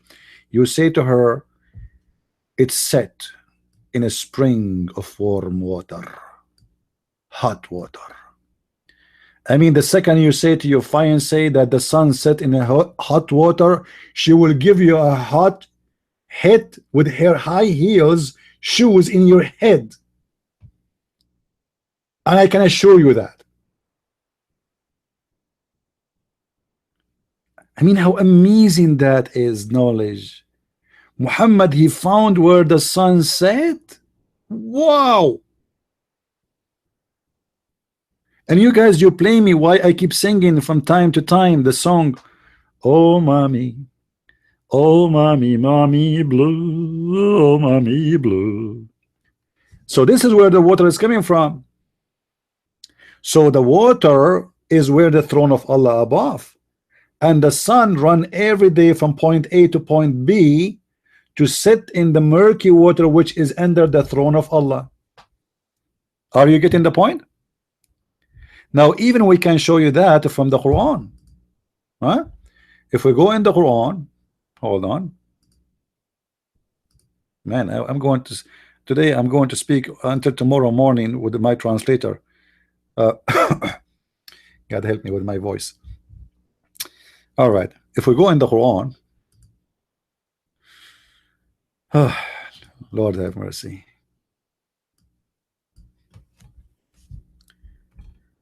It says the following.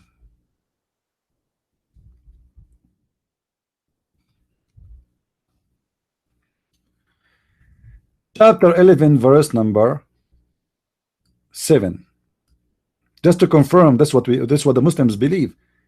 You see, now they cannot say the Quran is wrong. You see, they can say the Hadith is weak, all those games, but it's, you know, let them get them busted. The Quran says in chapter 11, verse number 7. Yusuf Ali translation. He, it is who. I mean, this is funny. I mean, Allah is the one is talking, but yet he say he, it is who. Imagine Christian Prince is speaking to you and he says to you, he, it is who. And you ask me, who is he and who it is who? And then you say, it's me. He, it is who? Are you sure, Abdul? Let us continue together. He, it is who created the heaven and the earth in 6 days, and his throne was above the water.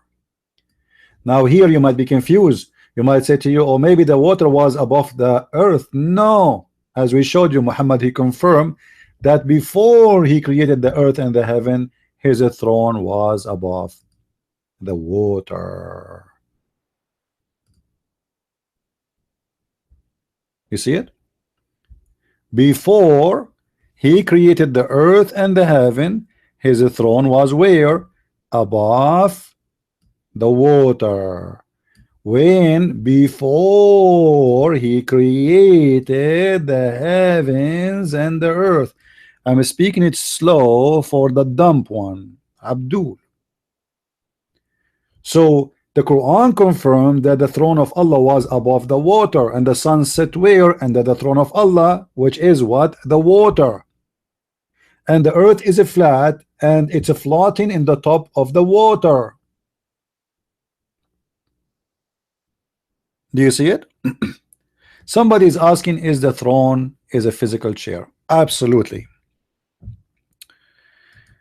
Let me show you. If we go in the Quran, we will find the following.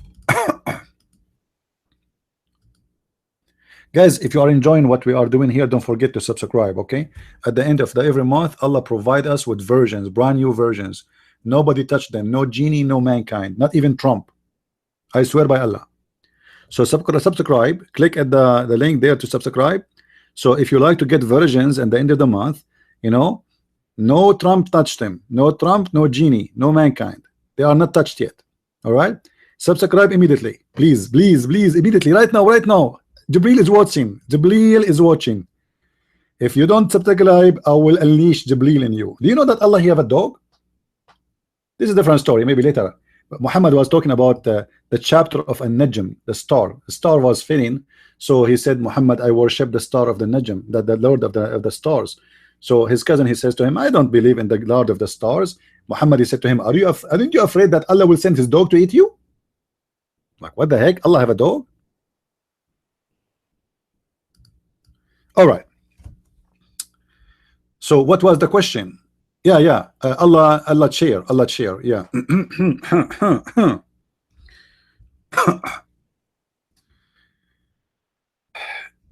If we go to the Quran, we will find the following verse.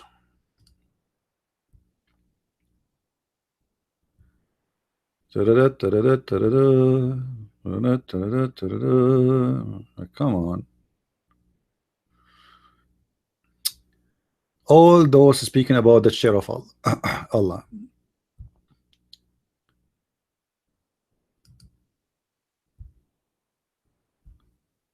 But this is not the one I want. Wait, wait. I'm going to have a cross eyes by flipping this page in front of you. You see, the problem is this website, it doesn't function correctly most of the time. All right. وترى الملائكة حافين من حول العرش يسبحون بحمد ربهم. And you see the angels surrounding the throne of Allah, praising Allah. So they are what? They are around the throne of Allah. You can't be around something unless it is physical, right? Otherwise, around what?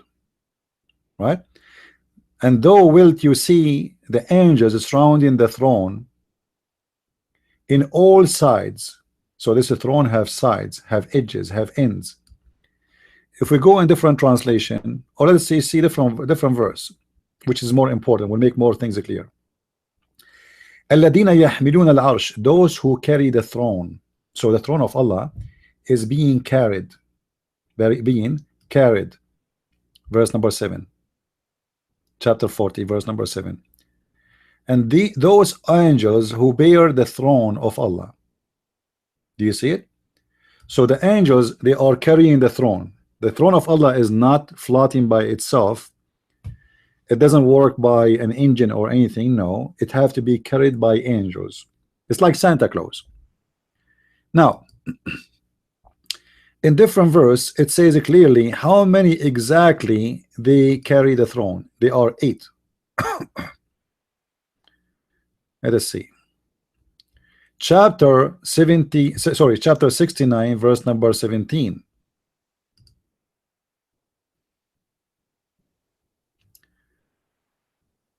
And the angels of its sides, and 8 angels that they will bear the throne. Do you see it?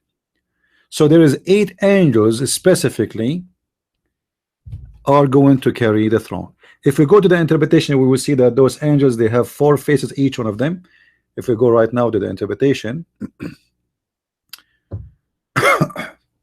69:17.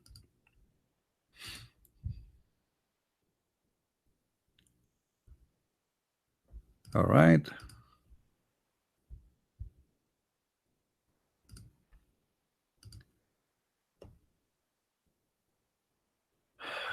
Yeah, the throne of God in Christianity, my friend, is not literally, because God, our God, is not. No throne can contain him, and there is no dimension can contain our God. He is the Almighty. The throne is a symbolic of his authority, that he is the King of Kings. That is not a throne which can be carried. Read with me here.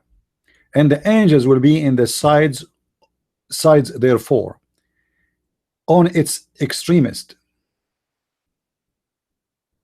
In sides, differences, direction, apart, and 8. He says 8 different angels. Each one of them have 4 different faces: a human face, a face of an eagle, a face of a lion, and a face of a bull.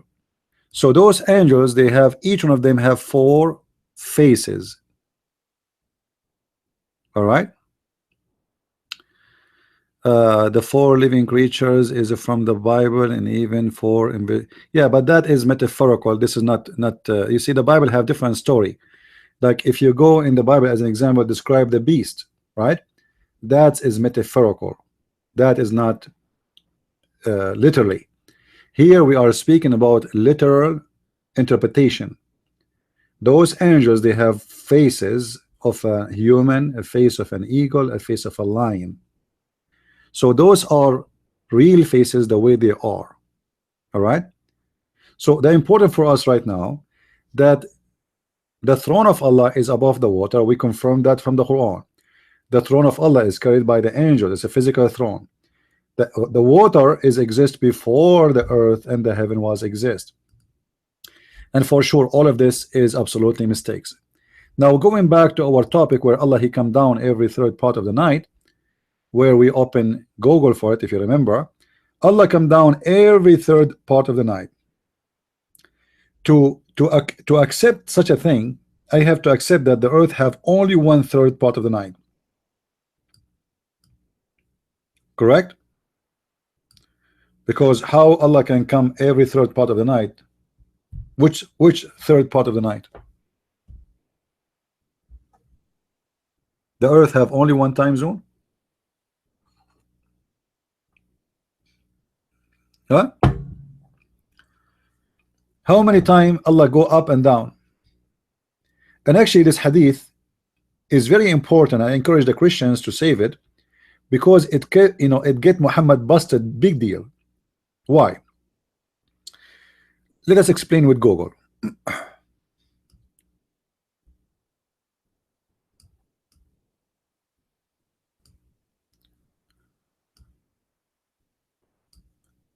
Google can solve the problem.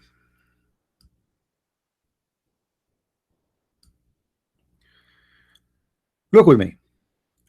If Allah is coming down every third part of the night, this is the earth based on the sun, like day and night. You see the dark side and the day side.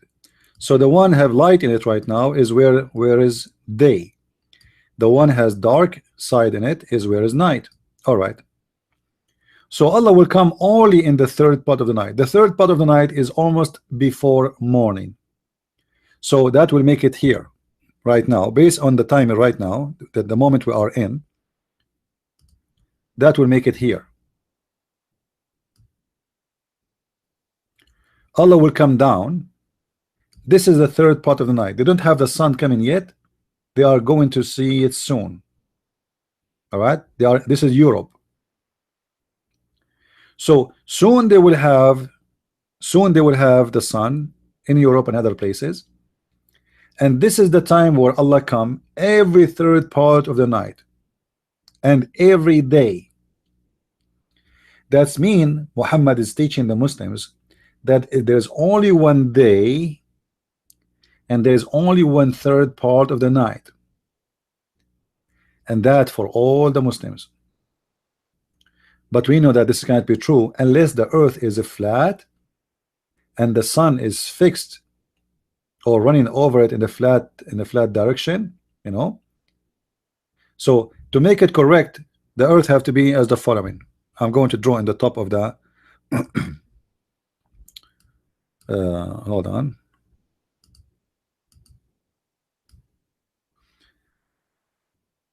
This is the third part of the night. This how we can, here we go. Yeah, that will be better. All right. So the earth in Muhammad description is not a circle, it's a flat earth, and all of it is going to have third part of the night in the same time. And for sure this is impossible because the earth is the flat. As you see here, there is sun, here there's dark. So where is the third part of the night? Every 2 hours there's third part of the night somewhere. If we go here,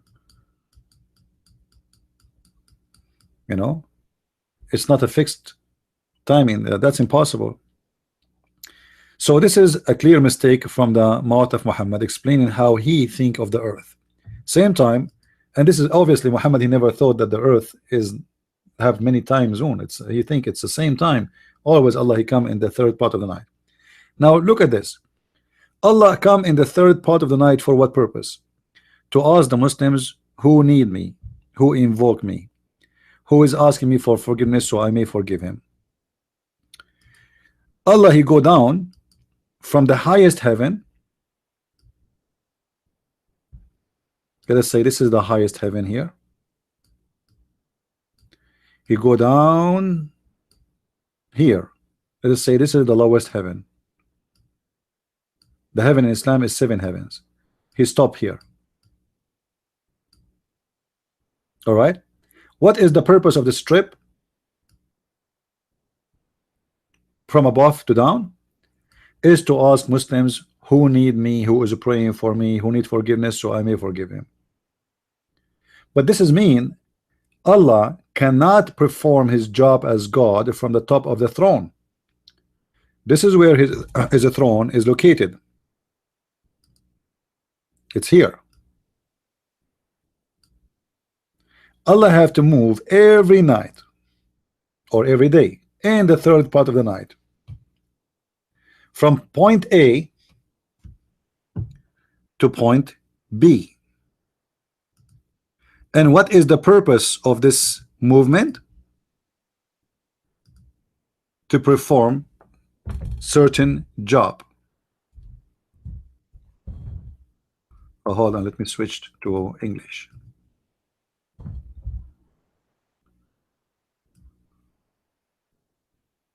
This is point A and this is point B.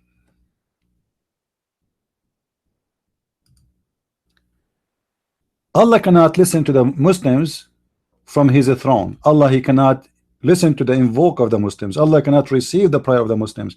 Allah cannot even see who is asking for forgiveness of the Muslims unless he go down. Then how you call him Almighty? Because what this is mean, Allah cannot receive your prayer because it's far away. He's far. There's no reception there.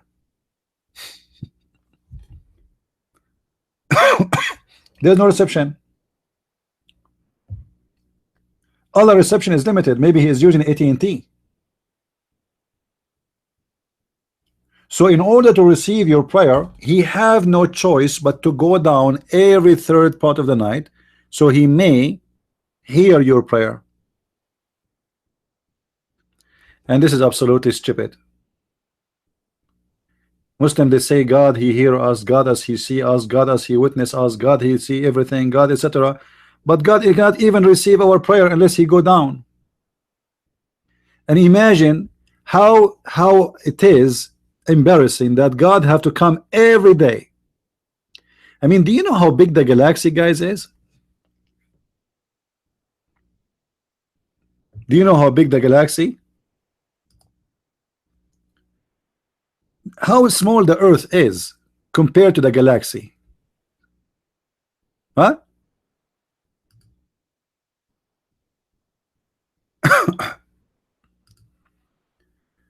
We are just a piece of dust in this amazing space.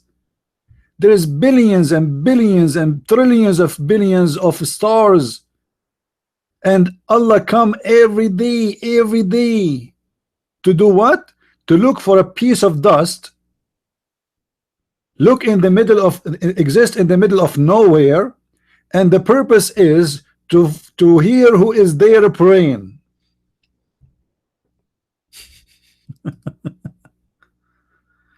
You know what I mean?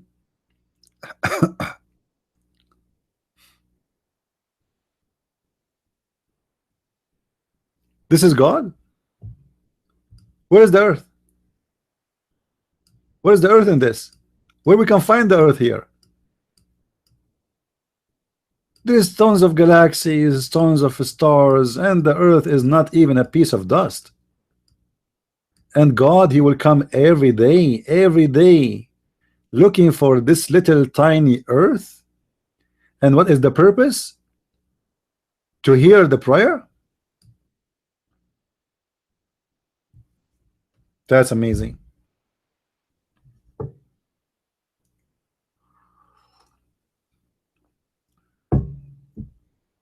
That's amazing. Amazing is stupid, I mean.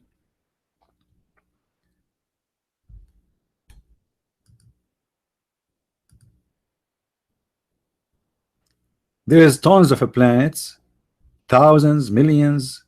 Nobody knows really the numbers. The Bible says it clearly. Nobody knows. Nobody can count the stars for a very simple reason, because their number is not fixed. Number change. How a prophet of God claimed that God told him this, he says such a thing? Obviously, he's making fun of you Muslims. Seriously, he's making fun of you. If you really believe Muhammad saying those things to you and you really believe in it, it's mean you are crazy. You must be crazy. You see, I'm zooming in and it's endless. Billions of stars, and every star is in the side of the earth, the size of the earth, like maybe a million times. So this is how much the Muslims, they see their God as like Islam God is very funny. He is like Santa Claus. Santa Claus, he come to the chimney to hear who is, what do you want? What do you want for a Christmas? Is that God or Santa Claus? For sure we cannot compare. Santa Claus is a good person and he was real. Allah is fake and he's not real and he's a bad person.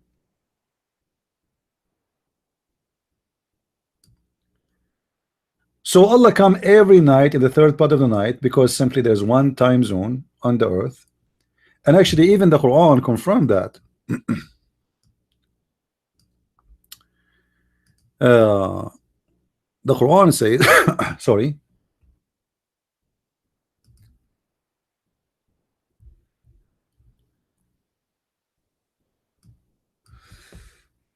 the Quran said, let us switch to Arabic.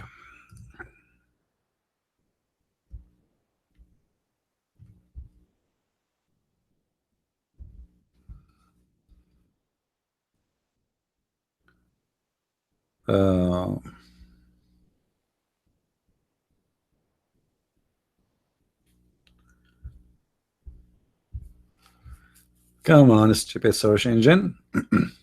All right. Oh boy, hold on. This search engine is really an idiot. No wonder it's chosen by Muslims.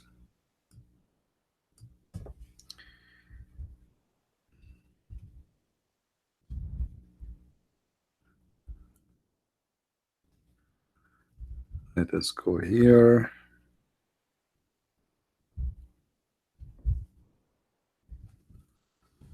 All right, maybe that will help.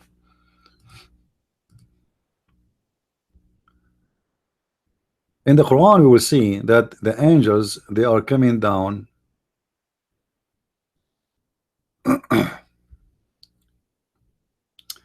Let me switch so your eyes will not hurt from this.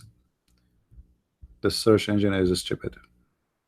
I can open it directly, but it doesn't show that all the translation. I want to show you all the translation so the Muslims will not say he is choosing his own.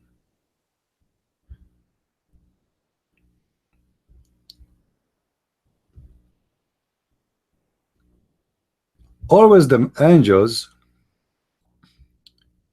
come down by the order of Allah. Always come down. And the question is, they are coming down from where? All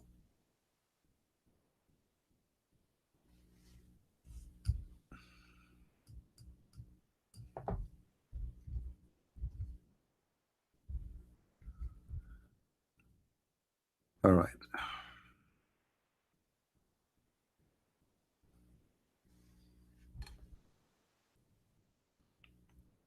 All right, finally we find the verse. Look with me. And I will show you the translation one by one, so the Muslim will not say I'm picking up my cherries. Chapter 70, verse number 4. Verse number 4, Yusuf Ali. And the angels, the spirit scanned into him in the day a measurement, the measurement therefore as a 50,000 years. So how long it take the angels to go down, to go up, sorry, to Allah is 50,000 years. This is supposedly in the judgment day. So in the judgment day, look like the the distance between us and Allah is expanding, is going far. Why is that is happening? Because Allah simply is not going down no more to the lowest heaven where he invoke, or sorry, he received the invocation. So the fact nothing changing except that he is not coming anymore down where we showed you here in the hadith. He come down every day in the third part of the night. So the fact that there's nothing changing in the space or in the distance. The only difference is before or now Allah come down every third of the part of the night, and the angels they come up to him, and then they deliver the prayer because Allah reception is not good. So Allah he says, who is praying for me? Allah, who is asking me for forgiveness? Who is the one who need my help, etc. But in the judgment day there's no more receiving for invoke. Allah will sit in his throne, and his throne is 50,000 years far away. 50,000 years far away. Now 50,000 years in the in what, in our count, in our count. Now is that true? You can go right now and search in the internet in Google or go to NASA and see how far, let us say, any star is, because 50,000 years is not really a smart measurement. Why? Because 50,000 years by days is nothing compared to the speed of light. He's talking about it take 50,000 years. What is the speed he's talking about? What is the speed of the measurement of the 50,000 years? Because timing have to go with measurement, the distance. If you want to measure how much it take you to go from this city to this city, you have to calculate the speed, and then you divide the speed on the distance, and then you find out how far it is. According to Muhammad, the distance between every sky and every other sky is 500 years. Let us see if I can show you the hadith.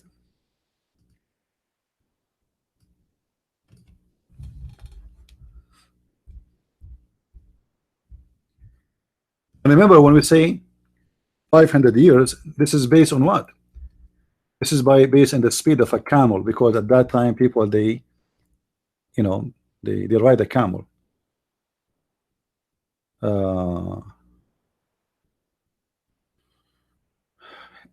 Here we go.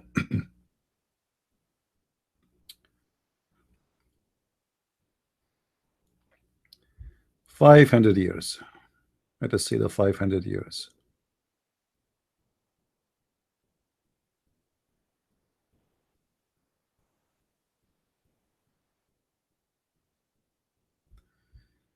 Come on. Where is the hadith?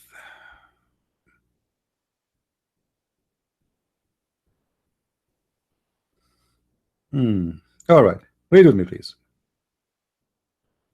The Prophet SAW, this is a new BMW car, by the way, said, their evaluation is indeed like what is between the heaven and the earth, a distance of 500 years. Do you see it? Guys, is it clear? Is it clear? So what is the distance? What is the maximum distance? Is 500 years. Any Muslim have an answer for this? What a camel he can accomplish in 500 years to go to the moon?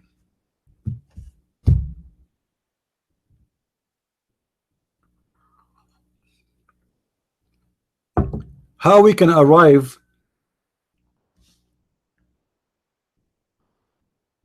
Remember, guys, Muhammad is speaking to who? Speaking to the people like him, human. So When he says the distance between the earth and the heaven is 500 years, he's measuring that by the travel of a human being.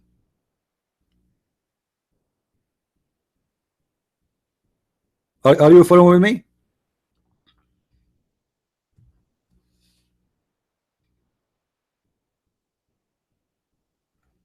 Are we following? Muhammad is speaking about who? Distance for who? How I can say the distance of 500 years? Because at that time people they use animals and there's only one speed, like what a camel can do. Those are people of the desert and they use camels. So what is the speed of the camel? 30 mile an hour, 20 mile an hour, something like that. So 500 years distance of a travel for a camel, that is nothing. This is the max. This is the distance between the earth and the heaven.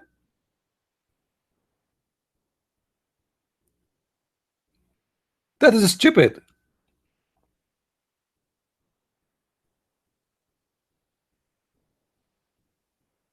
There is places, maybe I don't know, like I cannot suggest how far it is, but I'm assuming it might take you hundreds of years by the speed of lights to arrive somewhere in some galaxies, and maybe more. We do not know how big the space is.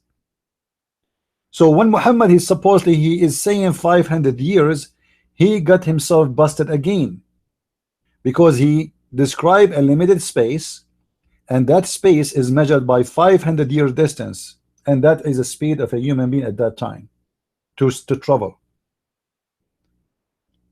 and that cannot be true. Do we have any Muslim here?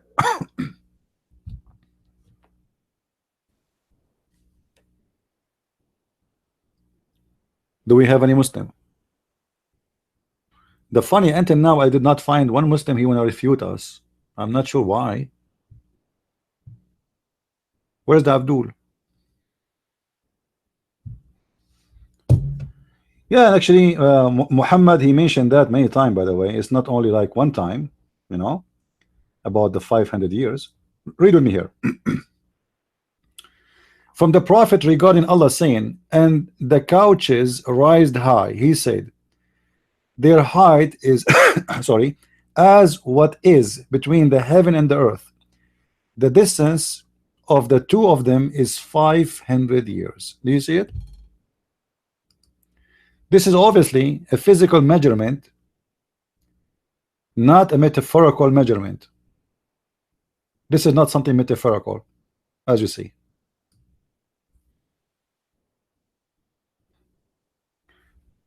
The throne or the couches of who? Those are the couches of the Abdul.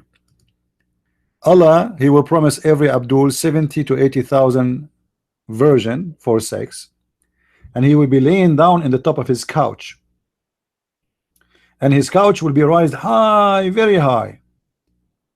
And what is the distance between the couch, which is in the space in the heaven of Allah, and the earth? Is 500 years. Do you see it?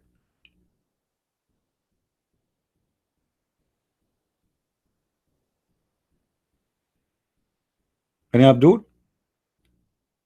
And you know what is five? Actually, I don't know if somebody of you can calculate for us the number of how much a camel he can travel in 500 years. Because camel, by the way, cannot keep going, 24 hours. You know, he have to sleep, he have to eat, he have, you know, he have to rest. He's an animal, you know. So the travel of 500 years, this is what, about 10 hours a day, 12 hours a day traveling of a camel. That will not make any difference, you know. It's nothing. It's like going nowhere. And you know, always we think that when we speak about space, we think that Muhammad he have the same understanding of a space like us. The fact, it doesn't. First of all, read with me here. It says the couches rised high. High where? When we say high, what does that mean? It's mean he is assuming that this is above of him. Is that correct? When I say raised high, That's mean this is going up. It's not going down. So you are going to rise high. The sky for Muhammad is always what is above, because the earth is a flat. And then the distance is 500 years. However, we see Muhammad making more stupid mistakes in different places. Let me show you.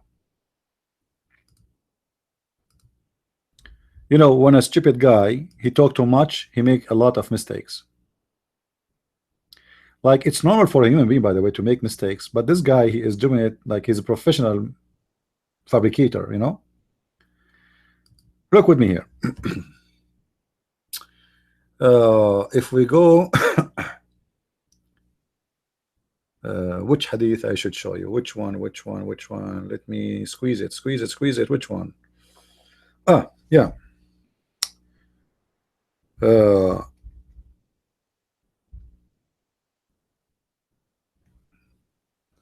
Read with me, please. The Prophet said that the Nile River and the Euphrates are rivers of the heaven. What?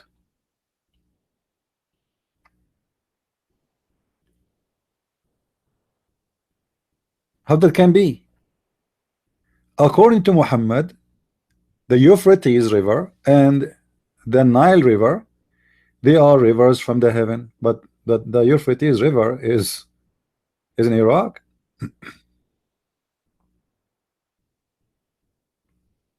And the Nile River is in Africa. And the heaven is in the space.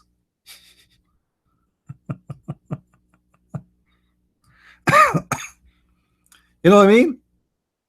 How this happen?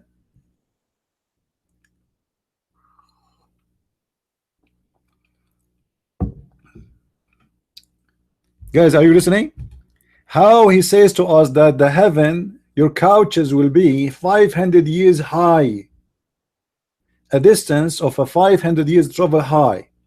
And then he says to us that Shihan and Jihan and Euphrates and Nile are amongst the rivers of paradise. What's wrong with this man? In different hadith, Muhammad, he says there's two rivers who they are hiding and two rivers are not hiding in the heaven. Look what he says here.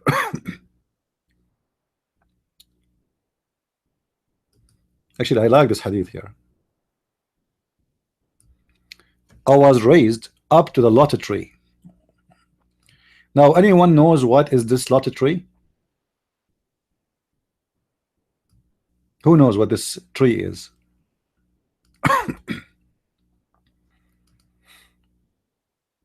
Anyone knows? This is the airport of Allah.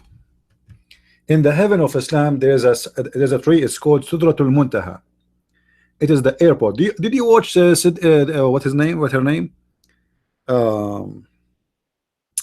Alice in the Wonderland. How many of you watched the movie?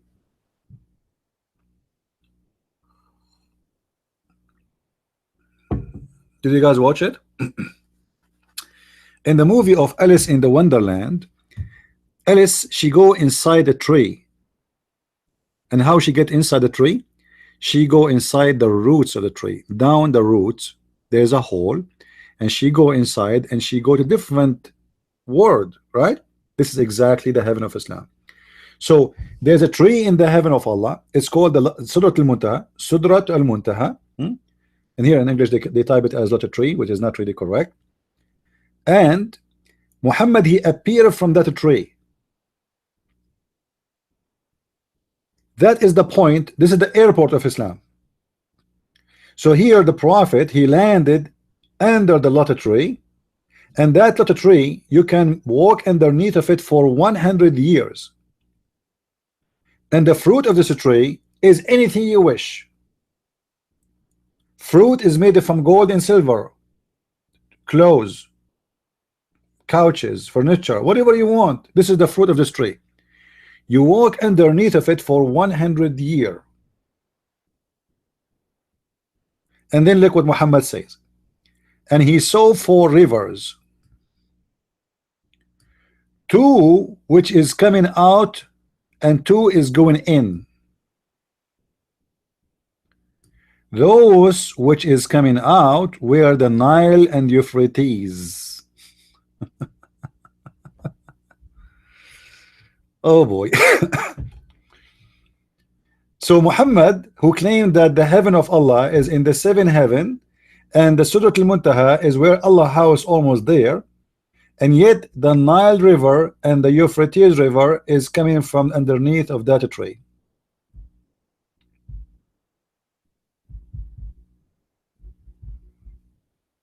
Any Muslim want to explain to us how such a stupid statement is made? I'm sure they will not.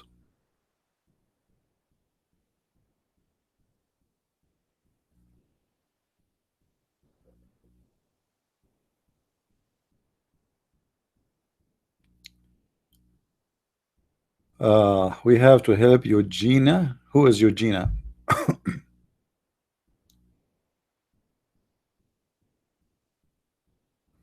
I see Eugenia in the text.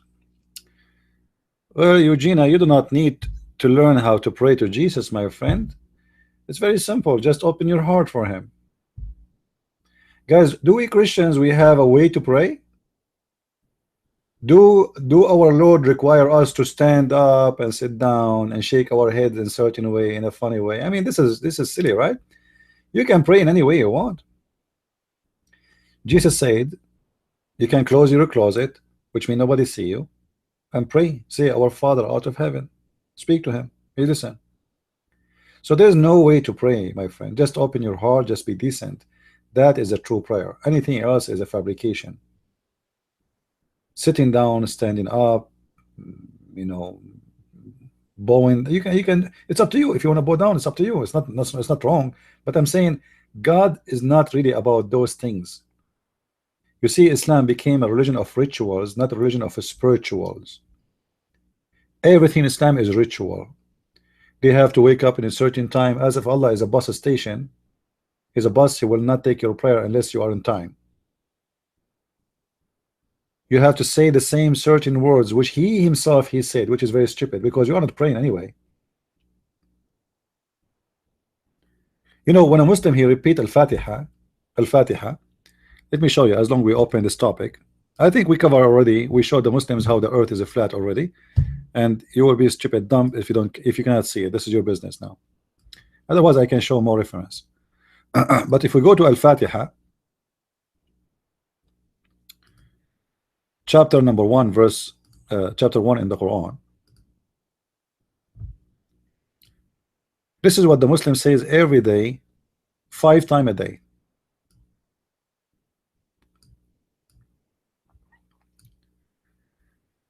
I mean, how stupid it is, how boring it is to recite the same prayer for the rest of your life. So where is the prayer? You are simply repeating what Allah said, not what you said. And this prayer actually have a lot of questions because it's very stupid, because it says in the name of Allah, the most gracious, most merciful. How in the world you say in the name of Allah? Are you Allah? Are you making a speech? You are praying. And how Allah he says in the name of Allah if he is the one is talking? Then how Allah he says praise be to Allah?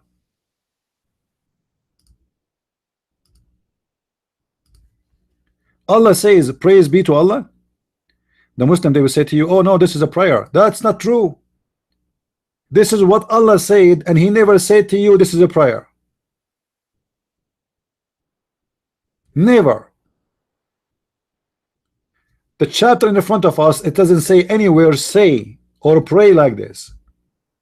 So Allah says in the name of Allah, the most gracious, the most merciful. This is very weird. Then Allah he says praise be to Allah, the creator, the sustainer of the world, and the most gracious, most merciful. Already you said that here, correct? Already you said that there. Why you're repeating yourself? Because there's nothing to say. Muhammad is fabricating a prayer. Already he said that. The master of the judgment day. Thee do we worship and his aid we seek. Like, hold on. Who's talking? Allah. Allah saying, thee do we worship and thin aid we seek. Show us the straight way. And here he says, the way of those whom you hast bestowed the grace, and those who partition not worth, etc. Which means those who they are, you know, like don't make us the same as the lost Christians and the cursed Jews. However, Al-Fatiha, a prayer, was nothing but a theft from our prayer, which Jesus he taught us, which was just an example of how to pray. Our Father out of heaven. It's a theft. Muhammad is trying to come with something equal to the Christian prayer, our Father out of heaven. However, do we need to pray and say our Father out of heaven when we pray? Absolutely not. You can pray as way as you like. Say whatever you want to the Lord. He's all listening. He's always hearing. Words is words, and God judge you by your heart, by what you mean. Many people, they say to me, Lord, Lord, but they will not enter the kingdom of my Father. Why? Because they are not doing his will. Do we have any other question?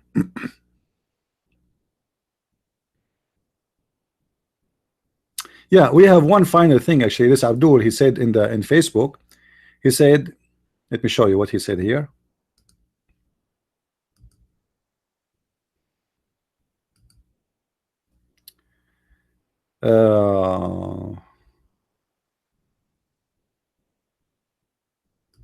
Let us zoom in with this Abdul here. This is what he said.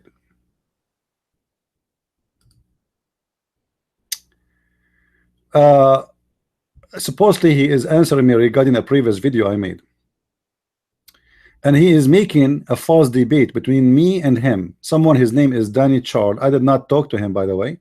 I never this conversation never happened between me and this Abdul, but he is a fabricator like his prophet with no shame.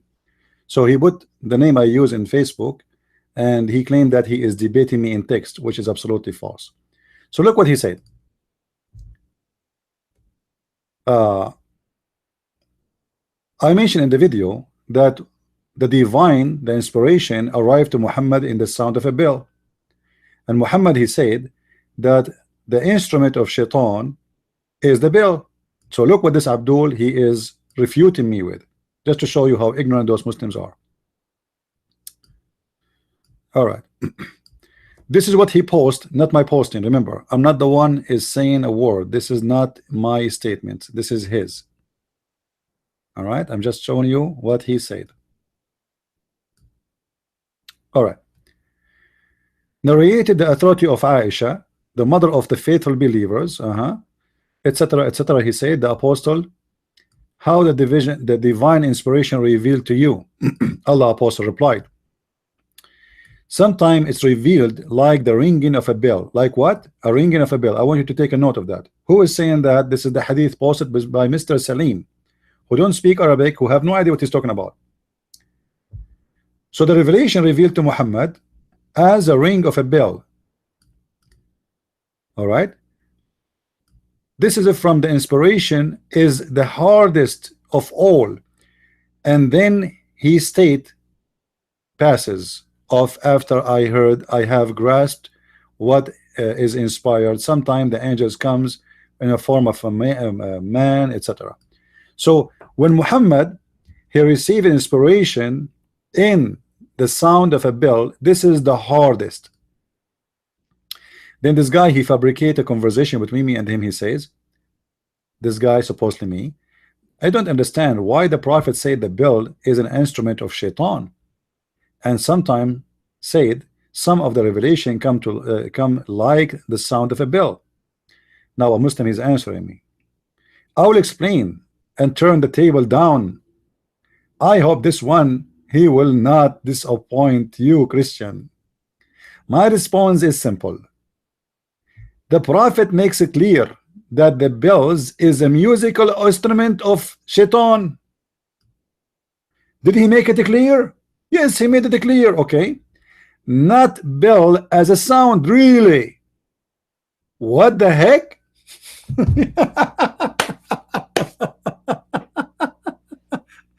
Guys, it is the bell who is the instrument of shaitan, but not the sound of the bell. Abdul, do you see how stupid you are? When you say instrument, it's mean you are playing a music. It's mean there's a sound. I mean, I don't know who is the donkey who taught you in school language, and who is the donkey who educated you to the point you say such a thing. The second you say, read with me. My response is simple. Prophets make it clear. That is a bell as a musical instrument. That musical instrument of Satan, not the bell as sound. Now, what the word musical instrument mean, Abdul? Not the bell as sound. So your prophet was receiving what? Read with me carefully what you posted for me just a second ago, just to show you how stupid you are. In your statement, you said, like a ringing of a bell. Do you see it? This is your post. In your post, it says he received revelation like a ringing of a bell, which means the sound. It was not the bell.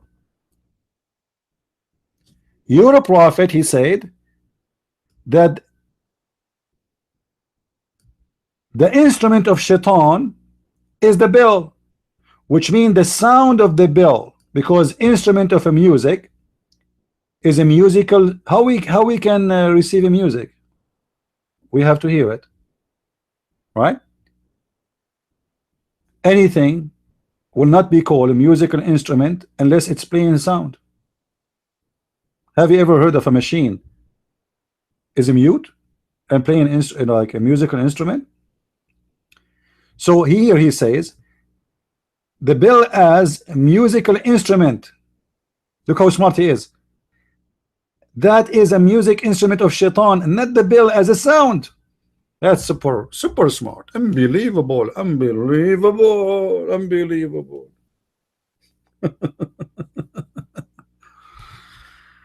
Oh, Lord have mercy. They try to defend their stupid prophet, but they cannot. Example, your doorbell is not a musical instrument of shaitan. Abdul, are you sure? Are you sure? Let us go to the hadith and show you what your prophet he said about the bell, you stupid idiot. Here we go.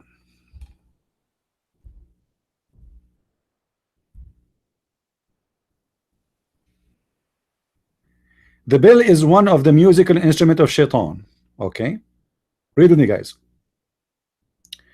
Angels, I heard the messenger of Allah saying, angels do not enter a house which there is a small bell or a bell. Do you see it? Any bell, the bell of your door, small or big, angels of Islam will not enter it, because this is the instrument of shaitan. So what do you mean it was not the bell, it was the instrument, it was the musical instrument? It's the bell itself make a music, and that music is the ringing of the bell. What the bell do? Bell, he belled.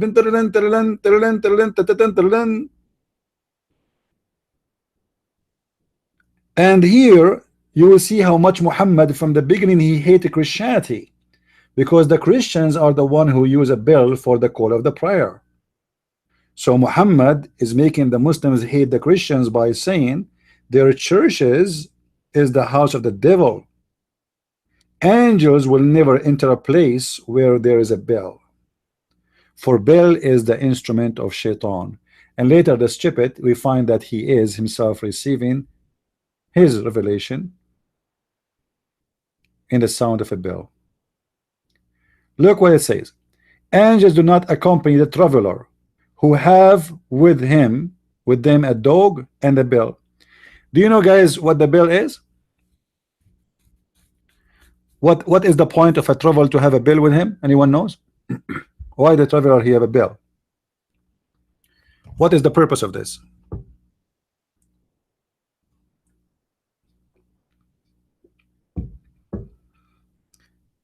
Always the travelers, they put a bill in the neck of their animals, so if they're lost, they can find them, even at night. So look in here, even a bill is hanged on the neck of the animal, still that is the instrument of shaitan. And the angels will not walk with somebody, he is accompanying him by a dog and a bill. And what the bill do? He make a sound of a bill, as simple as that.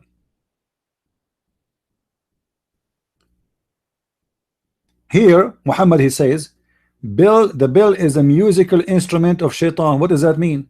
It's mean when the sound of the bill play, that is the music of shaitan. And how Muhammad received the inspiration? In a sound of a bell. And that's showing us how stupid he is. And actually showing us that Muhammad was a sick man. He is suffering from certain kind of diseases. He hears voices. Read with me what the hadith is saying. The angels come to me. Come to me what? With a voice which resembles the sound of a ringing bell. Why? Question. How that can happen? How the angel give Muhammad Quran in a sound of a bell? And then how Muhammad translate the Quran later from the sound of a bell to Bismillahir Rahmanir Rahim, Falafel Shish Kebab Amin. He gave him a sound of a bell.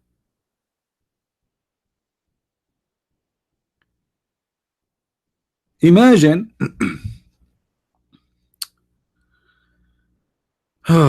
Lord have mercy. Imagine somebody come to you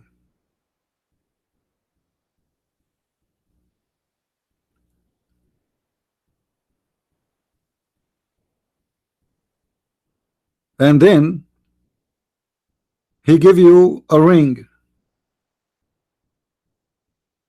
and then you are a prophet supposedly who will make those rings words. How this happen?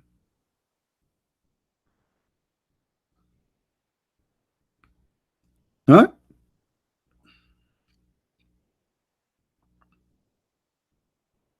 And Abdul,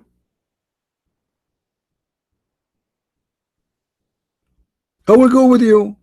The angels, they gave Muhammad Quran in the sound of a bell. How that became Arabic?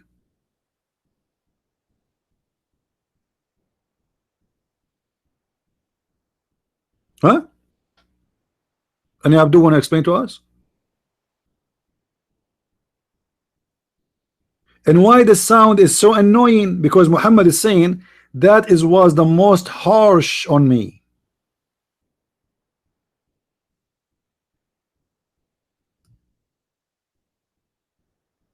Why is so harsh? Muhammad is hearing sounds and voices in his head and he's going crazy. He is losing conscious.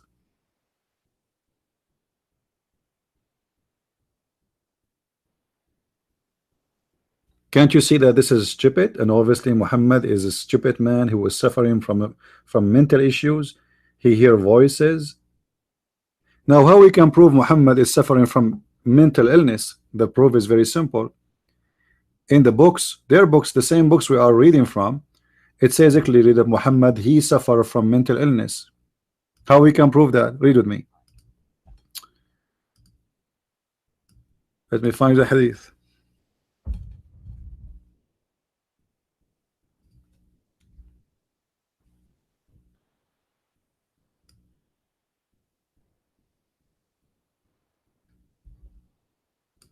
Once the prophet was bewitched. Like, what the heck? You Muslims, you follow a bewitched prophet?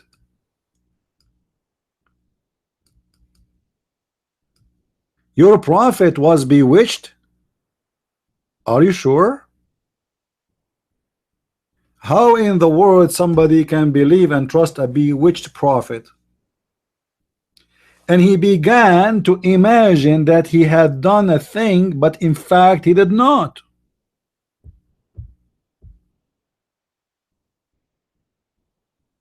What? He imagined what? Had done things, but in fact he did not? What does that mean exactly? It's mean Muhammad suffering from illusion. He's a delusional. He see things they never happen. Not only he see things they never happen, he think he did physically. That's mean this man is suffering from a very mental bad situation. If you arrive to the point you think you did things, like what things exactly we are talking about? Things can be very serious to the point, even physical things like having sex. As an example, Aisha, she said the prophet, he used to imagine himself having sex with his wife, but in fact he never did. All right, here we go, read with me. Narrated by Aisha, the prophet continued for such and such a period of time, imagining, delusionate man, that he had slept, has sexual relationship with his wives, and in fact he did not. What the heck? How you can trust this guy? Muhammad, when he imagined himself having sex with his wife, and later we find out he was not having sex at all. So Muhammad was doing that, what he was seeing in his eyes. How a person he arrived to such a situation that he think he's having sex in the daytime. He's not asleep. Remember, this is not his sleep. This is in a daytime. The prophet, he think he had sex, but he never did. How you can explain that to me?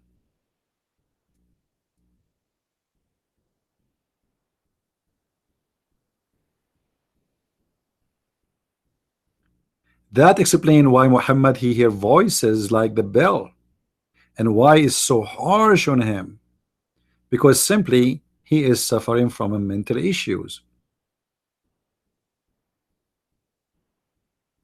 There is a, I don't know what the name of the disease, what it's called, like when a guy he lose his conscious, uh, and then by time that illness can start as something small, and by time can cause really a big problem for the brain when you grow up, especially if you don't take care of it when you are a kid. And according to the stories, Muhammad himself, he starts suffering from those problems since he was a kid. Even there's a hadith, it says that they thought that Muhammad is dead when he was a child. He lost his conscience. Let me show you the hadith, hold on.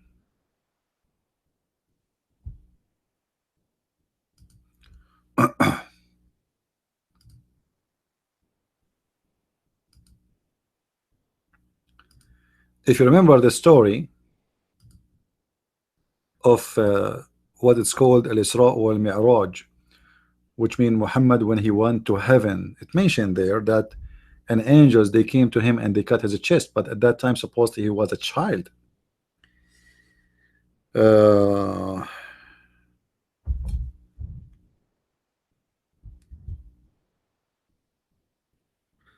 Let's see.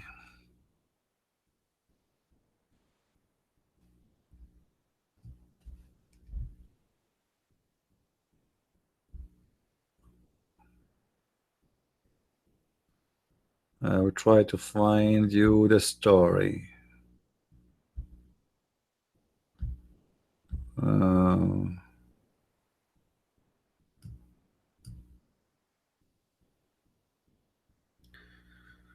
This search engine is really bad. Let's try this. Look at this hadith before I go to Muhammad.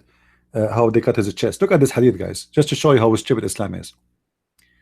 Narrated Aisha, once of the wives of Allah apostle, joined in him in itikaf, and she noticed the blood and yellowish discharge is coming from her vagina, and she put a dish under her when she prayed. I mean, can you find more trashy, disgusting religion more than this?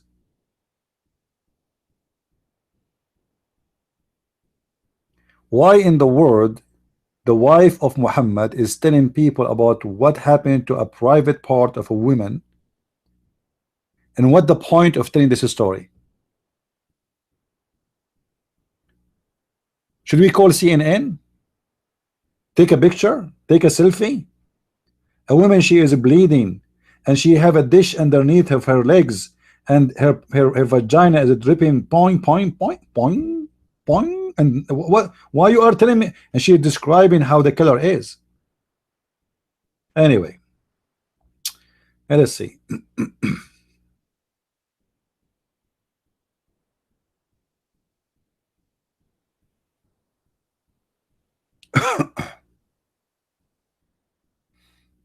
I'm trying to find you the story.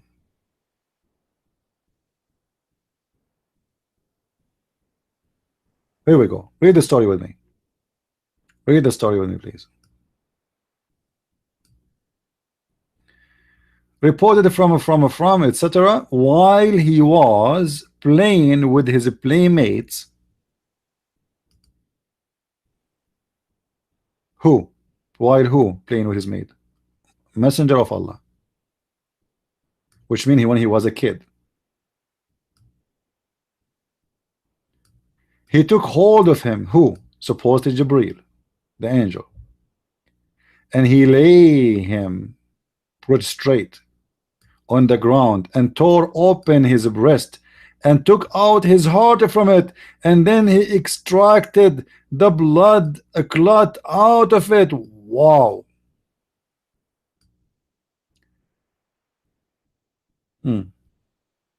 Where the story is coming from? It's coming from that Muhammad, when he was a kid, he fell down, or let us say he fainted, and everybody he thought he is dead.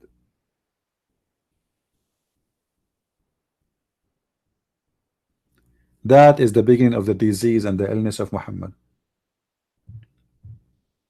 And then when he grew up, he started making stories about this, what happened to him. Jibreel cut his chest. There's a friend, there's kids around him. Nobody saw such a thing. Not even one person saw that angel who cut his chest. Anyway, let us continue. Let me show you more of the story. And look here, guys. It says, look how the Muslim have fabricated stories. After the angel, he cut his chest and he washed it with the water of Zamzam. He brought a golden basin and was joined together, and he restored it in its place. The boy is coming running to his mother, i.e. his nurse, and said, verily Muhammad has been murdered. You see it? Verily Muhammad have been murdered. So they think he is dead. They all rushed toward him, and they found him all right. His color was changed. Anas, this guy is a fabricator. I myself, I saw the marks of the needles in his breast. I mean, have you ever heard of an angel of God? He used needles to tie up a cut. The angel, he used needles. Are you sure?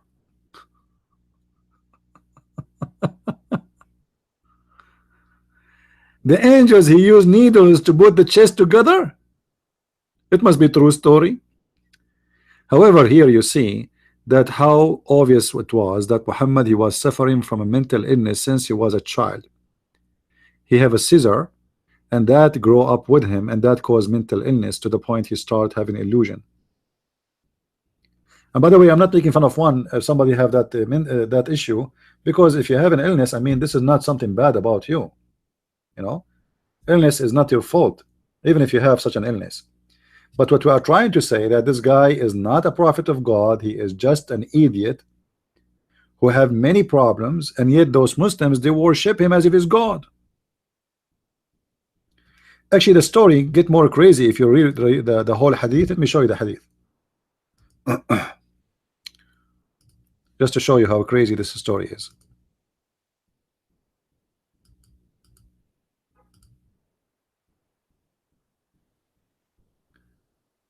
Uh,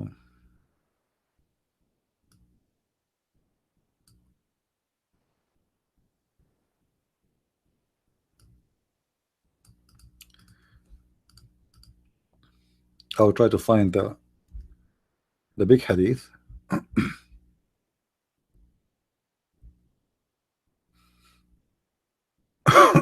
where they install a dish of wisdom. Have you ever heard of somebody? We install a dish of wisdom in his chest. I mean, that's weird. Hold on, let me see.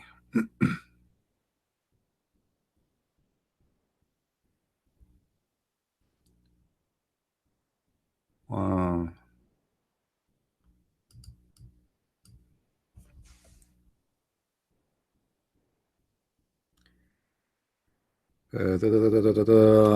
I'm trying to remember the hadith how it is exactly. I don't remember the number. It's hard to remember all the numbers, you know. Okay.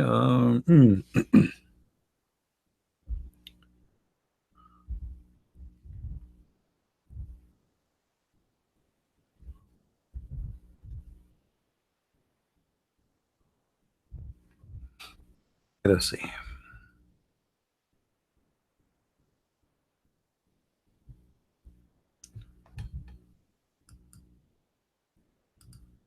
Oh, I don't know. Let's see. I want to find this hadith. Hold on. I don't want to hurt your eyes by searching.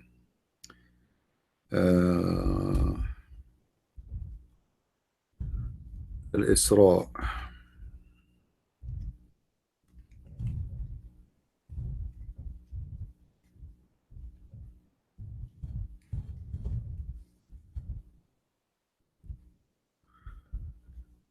I will find it in a second. Hold on.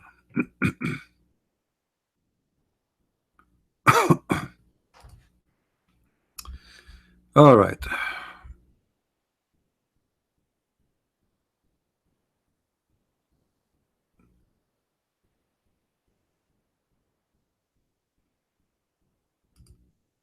I want to show you how they install a dish of wisdom. I never heard of somebody, an angel of God is installing a dish of wisdom in a chest of somebody. I mean, that's really weird.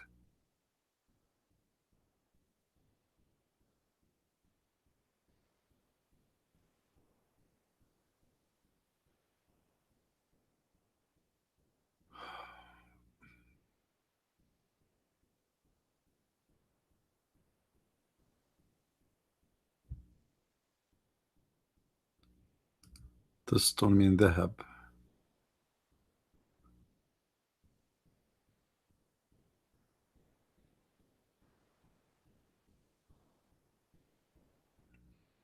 Oh, all right, let's see.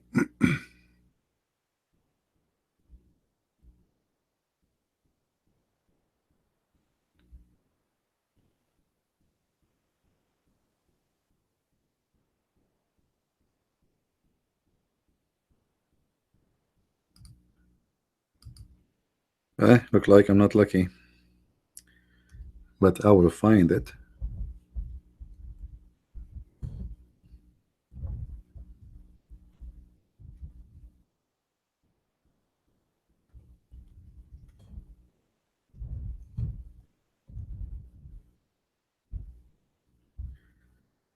Uh,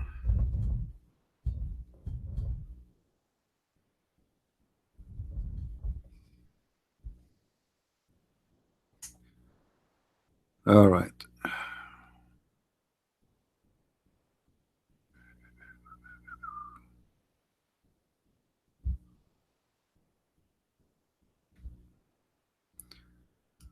I think we found it.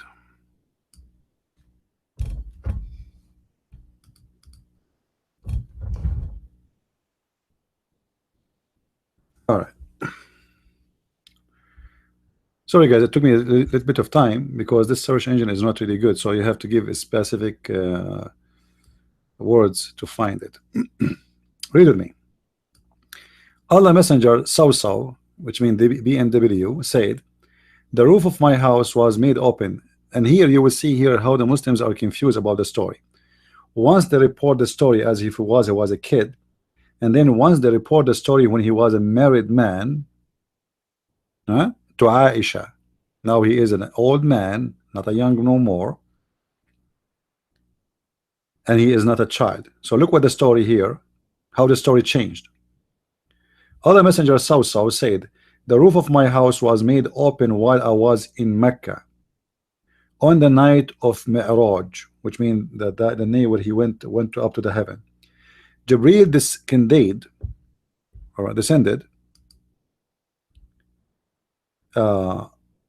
He opened my chest and washed it with the water of Zamzam, and he brought a golden tray full of wisdom and belief, and he poured it on my chest and closed it.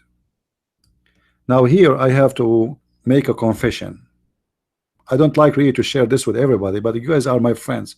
You can share this with your friends in YouTube, Facebook, Twitter. All the wisdom I have, by the way, I get it in a dish.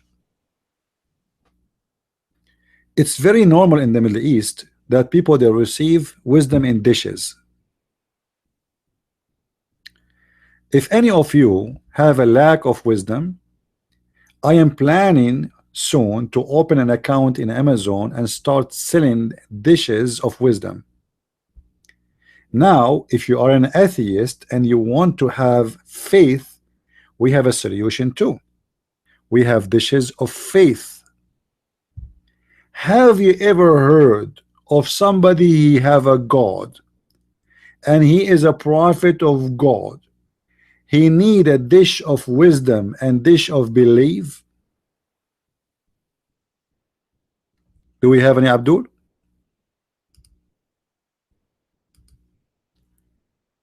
I mean, who is the stupid here? He brought a golden tray full of wisdom.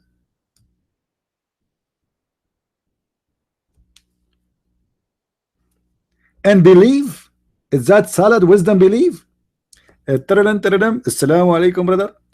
Brother, assalamu alaikum. Dr. Zakir Naik. This Dr. Zakir Naik with you.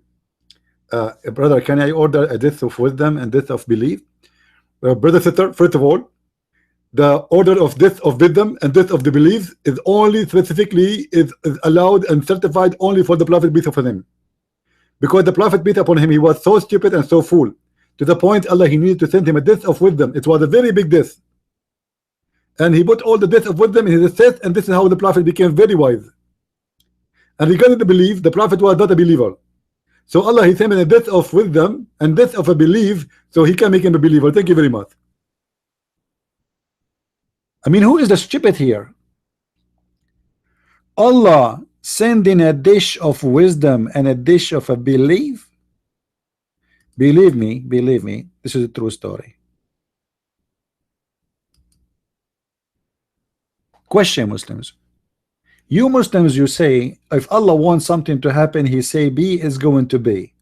So why he needed to send two angels to make a surgery to Muhammad to cut his chest, clean his heart? What his heart full of what? What do you mean he clean his heart? He's a prophet already. He opened up my chest. Muhammad is the first one who did the plastic surgery in history.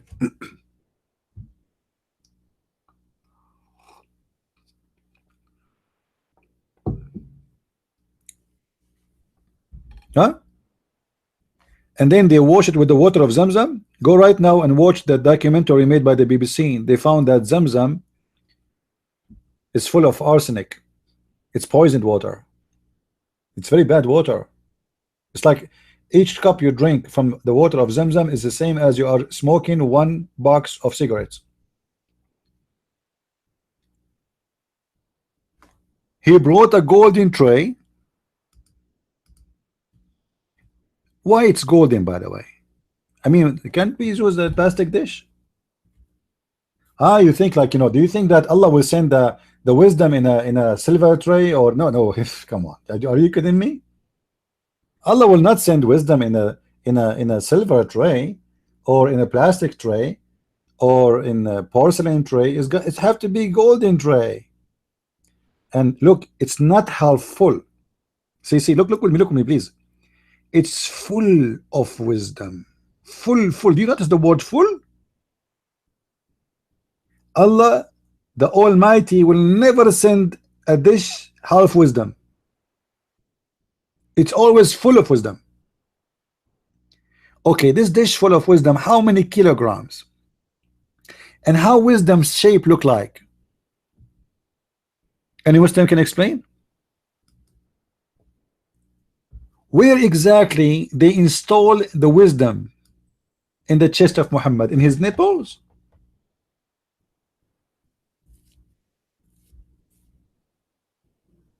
And why Muhammad needed a dish of faith?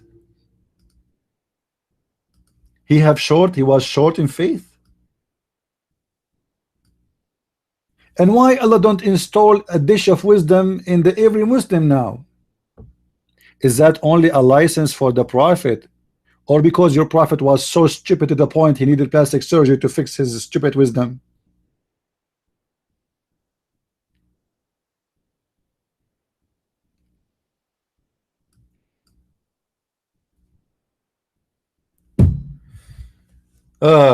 Lord have mercy. Anyway, guys, I'm not going to stay longer, because after maybe half hour from now, I'm going to start speaking with my translator. We are working in the book, which is the translation of my second book, the Quran and Science in Depth, to the Dutch language. So yesterday we spoke almost for 8 hours, and today we want to finish, because the book should be out soon in Amazon for those who they speak Dutch language. All right, now if you like to get my books, you can go to Amazon and you can search for my name, Christian Prince. You will find The Deception of Allah as the first book, and you will find Quran and Science in Depth. Both books, actually, they meant to be one book, and actually right now we are doing more work in the second book, like additional proofreading to correct some grammatical errors, etc. So soon it's going to be even better from what it is now, but it's fine for now. I mean, it's just simple stuff. And for sure you can find my books translated in German language, in Swedish, and in French. All right, so feel free if you like to read my books, and my videos are for free. I encourage people to copy my videos, and you can post them in your channel, and don't worry, I'm not going to flag you for using my videos. Just don't claim that those are yours, and don't claim that this is your channel as a Christian Prince. And don't forget just to post the link which is shown under the video, which is will lead people to see how to contact me. Do we have any question from anyone? Any question?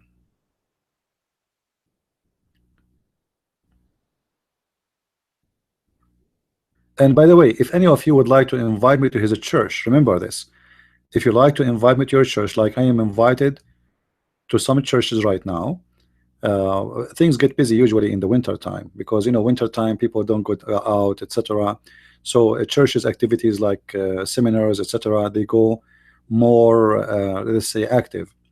So if you like to invite me to your church, let me know, and I do it for free. I'm not like those guys who they want to go to your church, they have to get paid. Absolutely free. I will not take a penny. All right, I don't do what I do for money. If people want to help and donate, they are more than welcome, but I will be happy to come to a church full of poor people before I come to a church full of rich people. This is why I went all the way to Asia and like countries like Philippines, and you can ask those who I went to their churches. I never took a penny from them. So what we do is for free and for his glory. is not for the glory of any person. And some people, they think I do only work in the internet. This is absolutely false. But I don't like to be famous as me, because I'm not working for my glory. People do not know my real name. People do not know how I look like, because simply I believe this is not important. However, if you want to see how I look like, and that will scare the hell of you, just invite me to your church and you will see it then. And then you will be sorry. All right? You will be really sorry. My friend, I'm not saying to you, you need to donate. Did I ever say to anyone to donate? Guys, I just said, I love the poor. Those who can help us, feel free to help. If you don't want to help, it's fine. If somebody is poor, you know, you are doing your best. You can help me still. You can copy my videos. Like when I'm broadcasting right now, you can copy the link and post in Facebook. That doesn't cost money, right?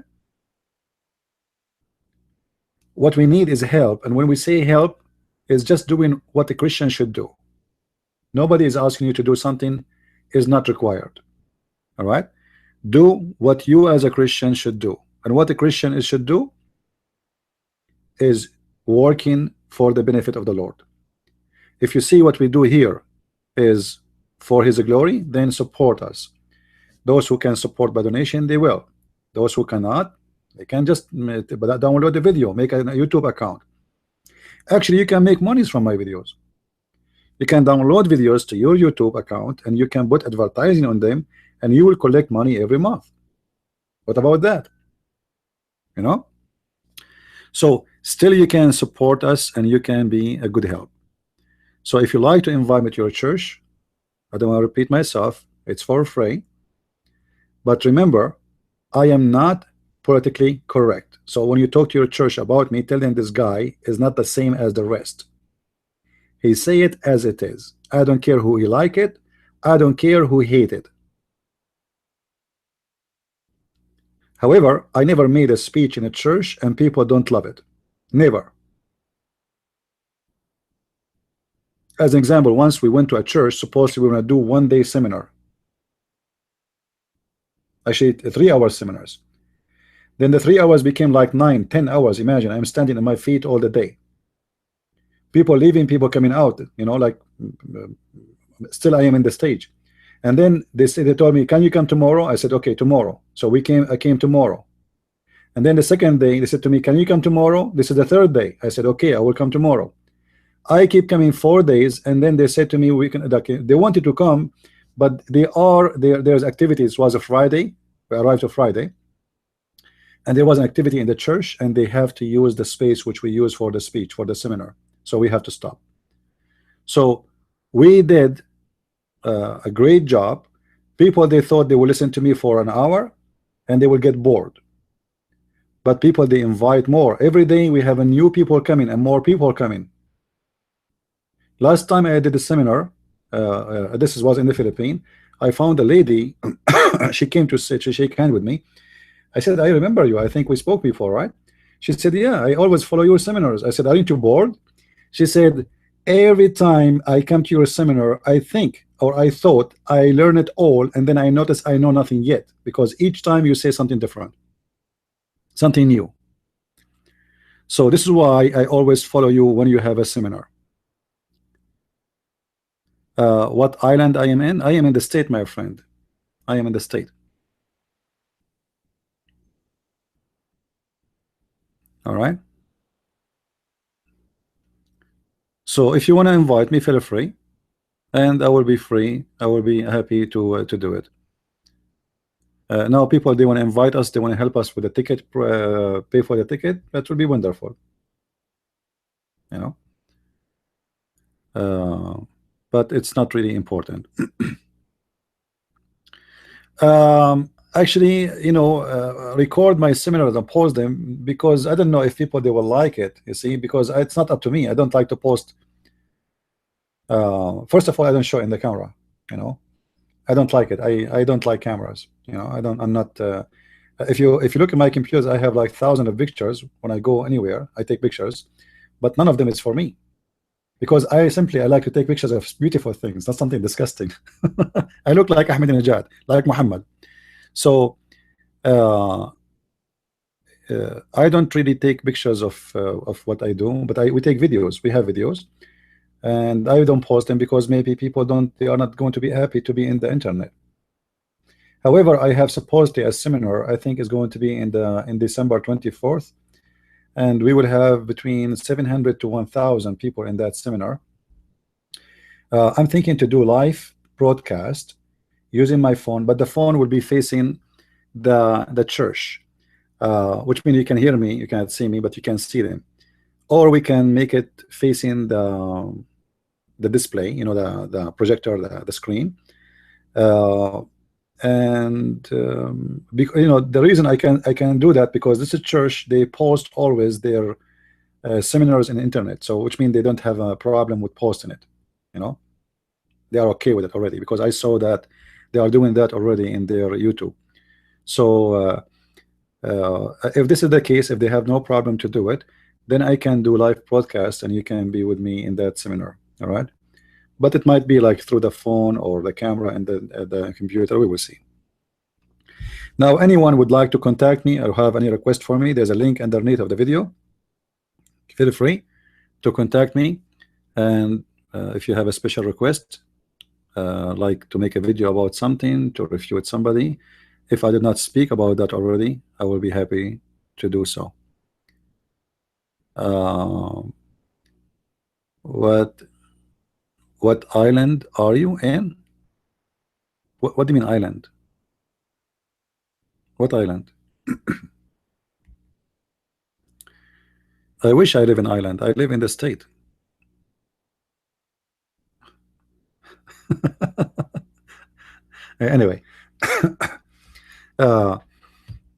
Anyway, uh, guys, soon I have my translator. I will work with him about the translation for the book. So thank you very much for being with us. I hope today we cover many issues and we were able to answer and refute some of the Abdul's false statements about the Bible.